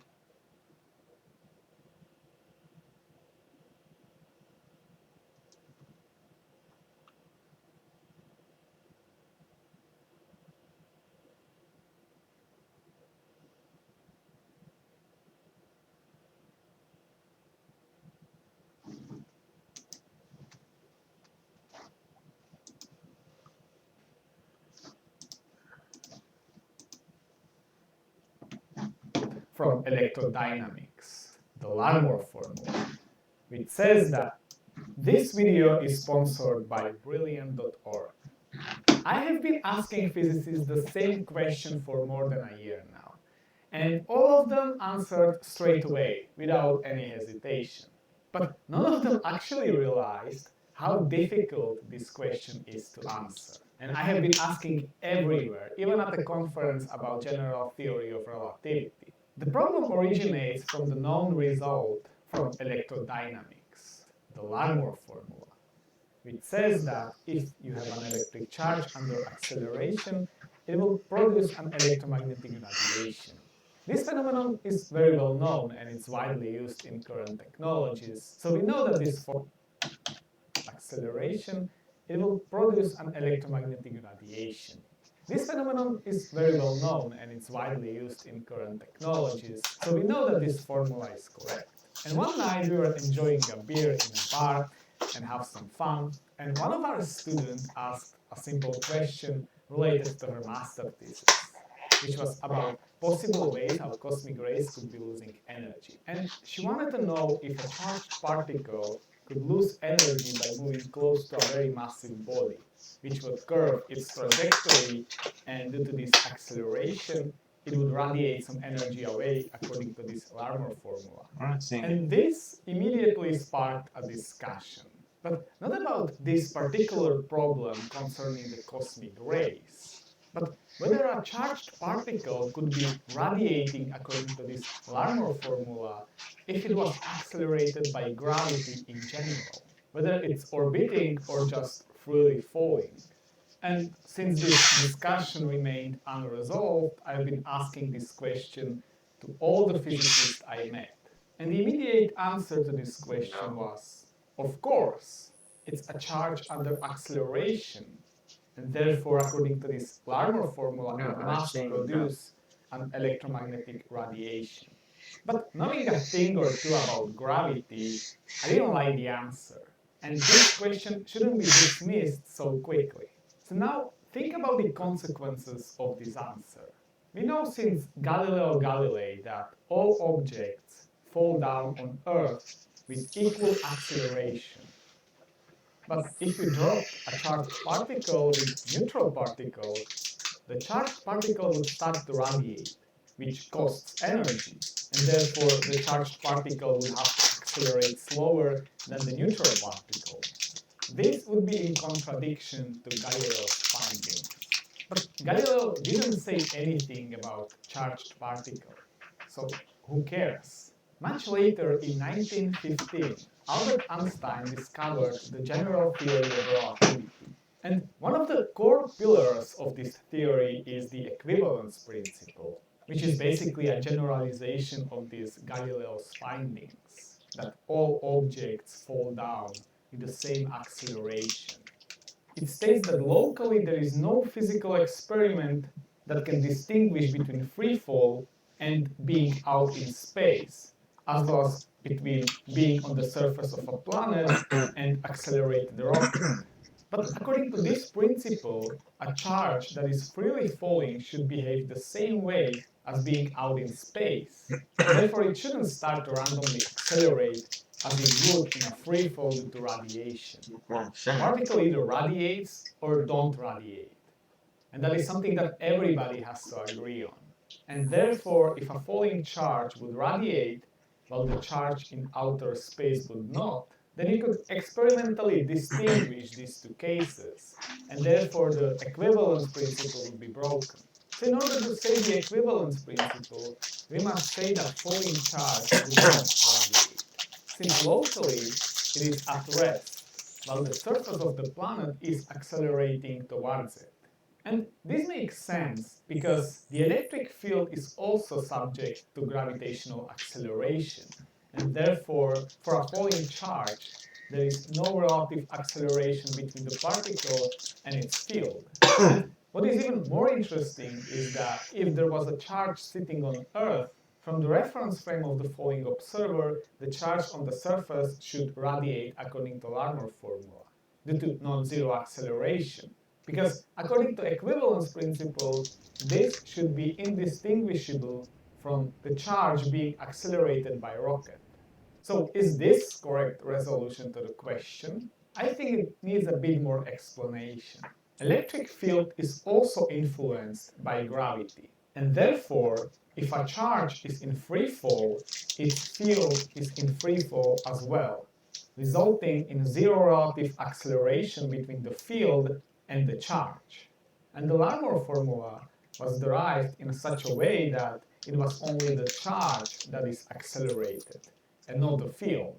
And this relative acceleration creates a self-interaction of the charge with its field, resulting in radiation.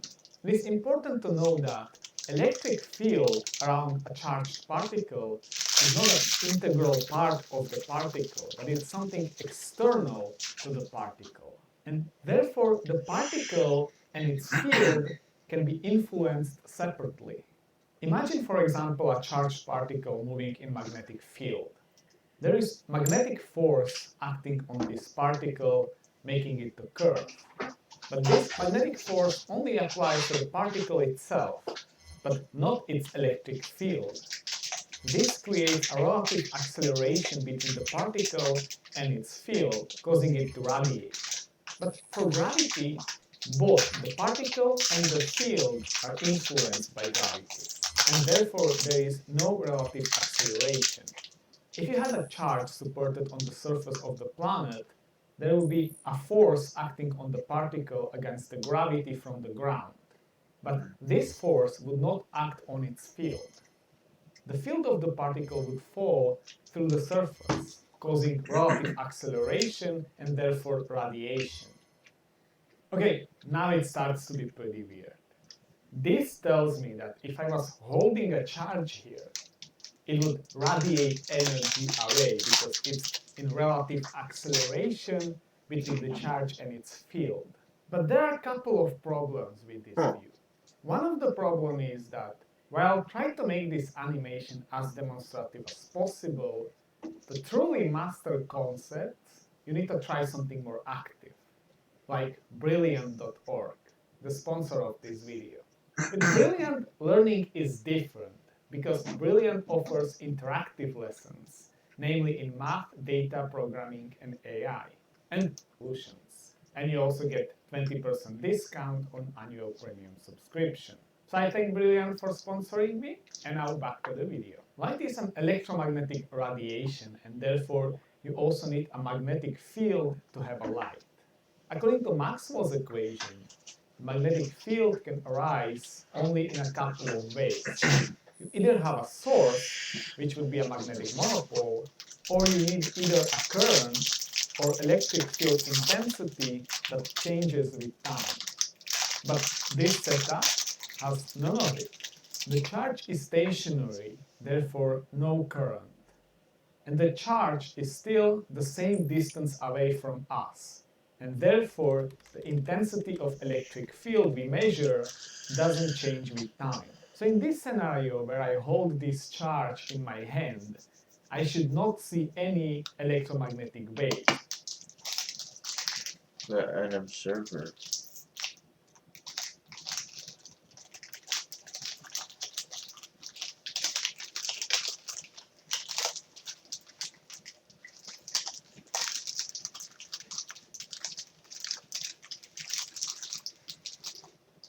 In free fall.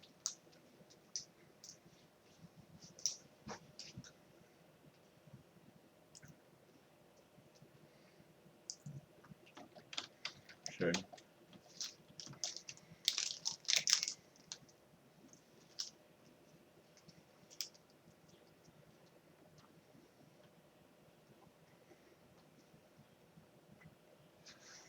or electric field intensity that changes with time. But this setup has none of it. The charge is stationary, therefore no current. And the charge is still the same distance away from us. And therefore, the intensity of electric field we measure doesn't change with time. So in this scenario where I hold this charge in my hand, I should not see any electromagnetic waves. But if I was freely falling, I would see a current and the electric field intensity change with time. And therefore, I should see the magnetic component of the field. And therefore, radiation is allowed. But whether something radiates or not, that should be an objective errand. So which one is correct? Secondly, if the charge would radiate, we could harness its energy and have an infinite source of energy, so that the energy conservation law would be violated. The problem is that we are working with uniformly accelerated frames, and that's kinda tricky. For this, we need to use the Rindler coordinates. In these coordinates, an accelerated observer has something like event horizon, from which no signal can ever reach him, as long as he remains in accelerated motion. According to this article, for a co-moving observer, all the radiation happens beyond this horizon, and only electrostatic field appears in this region. But freely falling observers will detect photons from the charge at the surface, and it is an objective errand which the co-moving observer at the surface have to agree with. But how can the observer on the ground make sense of this? He would see the falling observer picking up photons without any reason. And he would also see him falling slower than he should due to radiative pressure. So where does the radiation comes from if it's not from the charge? Well, this comes from Unruh effect, which is basically a Hawking radiation from the Rindler horizon. But this is far beyond what I wanted to talk about in this video. I wanted to talk about whether a charge in a free fall would radiate or not. And the answer is yes.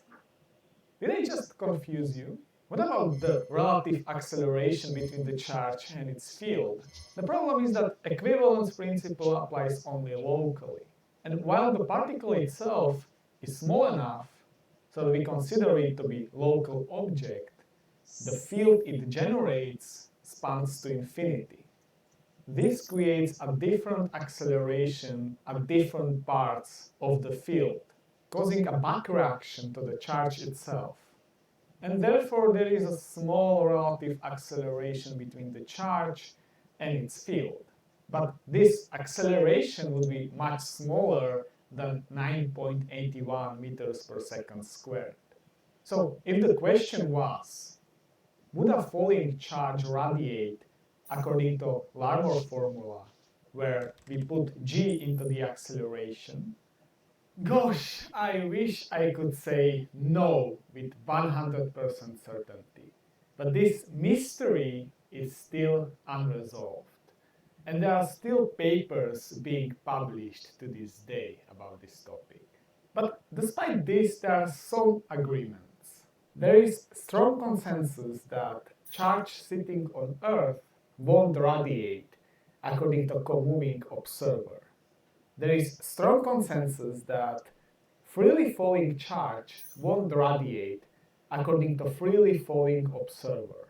There is also quite strong consensus that charge sitting on Earth will radiate for freely falling observer.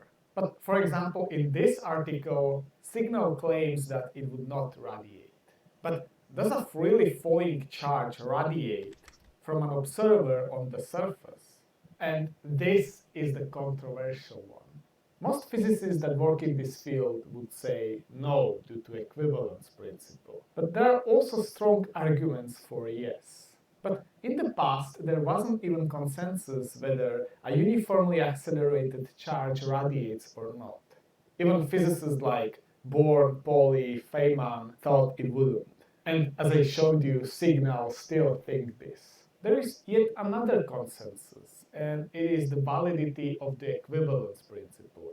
So people who are saying that the falling charge would radiate try to make sure that they won't break it. Although it is still unclear whether equivalence principle should apply to the charged particles. But I want to clarify a couple of things. First, what is actually radiation? The electromagnetic energy flux is given by a Poynting vector, which has a clear definition as a vector product of electric and magnetic field. I said that a falling observer would detect the magnetic component of the field created by the charge sitting on the surface, since it detects non-zero current or electric field intensity change with time. But you don't have to be accelerated to see this. Even an inertial observer with non-zero velocity will detect a magnetic component, since it detects a current or electric field intensity to change with time. So does a uniformly moving charge radiate? And obviously no, because that will bring a lot of problems with the principle of relativity. Despite having non-zero Poynting vector, to say a charge is radiating, you have to make an integral over the closed surface around the charge to see whether an energy is flowing away. But if you did this to an inertial observer, you would see the same flux coming in as flux coming out, leaving zero net flux from the charge. So we can't say that the charge is releasing energy away. To see energy flowing out, you would have to see something like this. But does this happen to a falling charge? Or better, to a charge in free space just because you have your rocket engine on? And where does the energy come from? If this is the case, then the equivalence principle is in big danger. But anyway, to have a definite answer, we have to do an experiment. But in this case, it's seriously difficult, considering the fact that if the Langmuir formula did apply to a falling charge at 9.81 meters per second squared, it would radiate just 3.4 times 10 to the minus 33 electron volts per second, or around 5 times 10 to the minus 52 watts. So you would need to pile up 5 times 10 to the 52 unit charges to have a 1 watt of radiative power. And considering that there is only 10 to the 50 atoms in the Earth, you can imagine that such experiment would be quite difficult to make on Earth. Not to mention that if you piled up enough electrons from the Earth, then it would become charged, and the gravitational force would be negligible compared to the electrostatic force caused by the electric field of the Earth. So what do you guys think? Because this question is really haunting me for a long time. And I know that there are some experts in the comments, so I would really like to hear your insight on this. Thanks for watching.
Can you outrun that?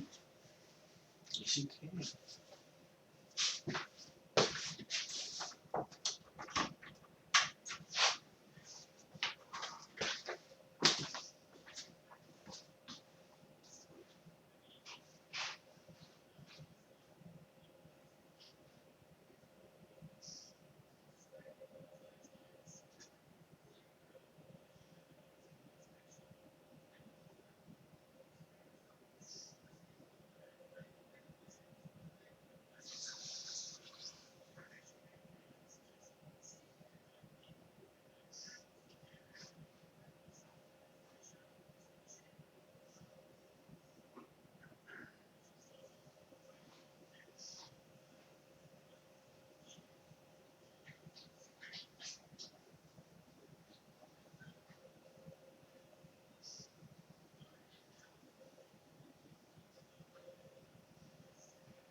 Alright.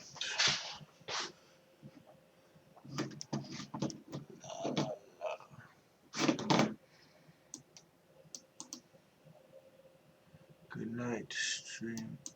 What the fuck?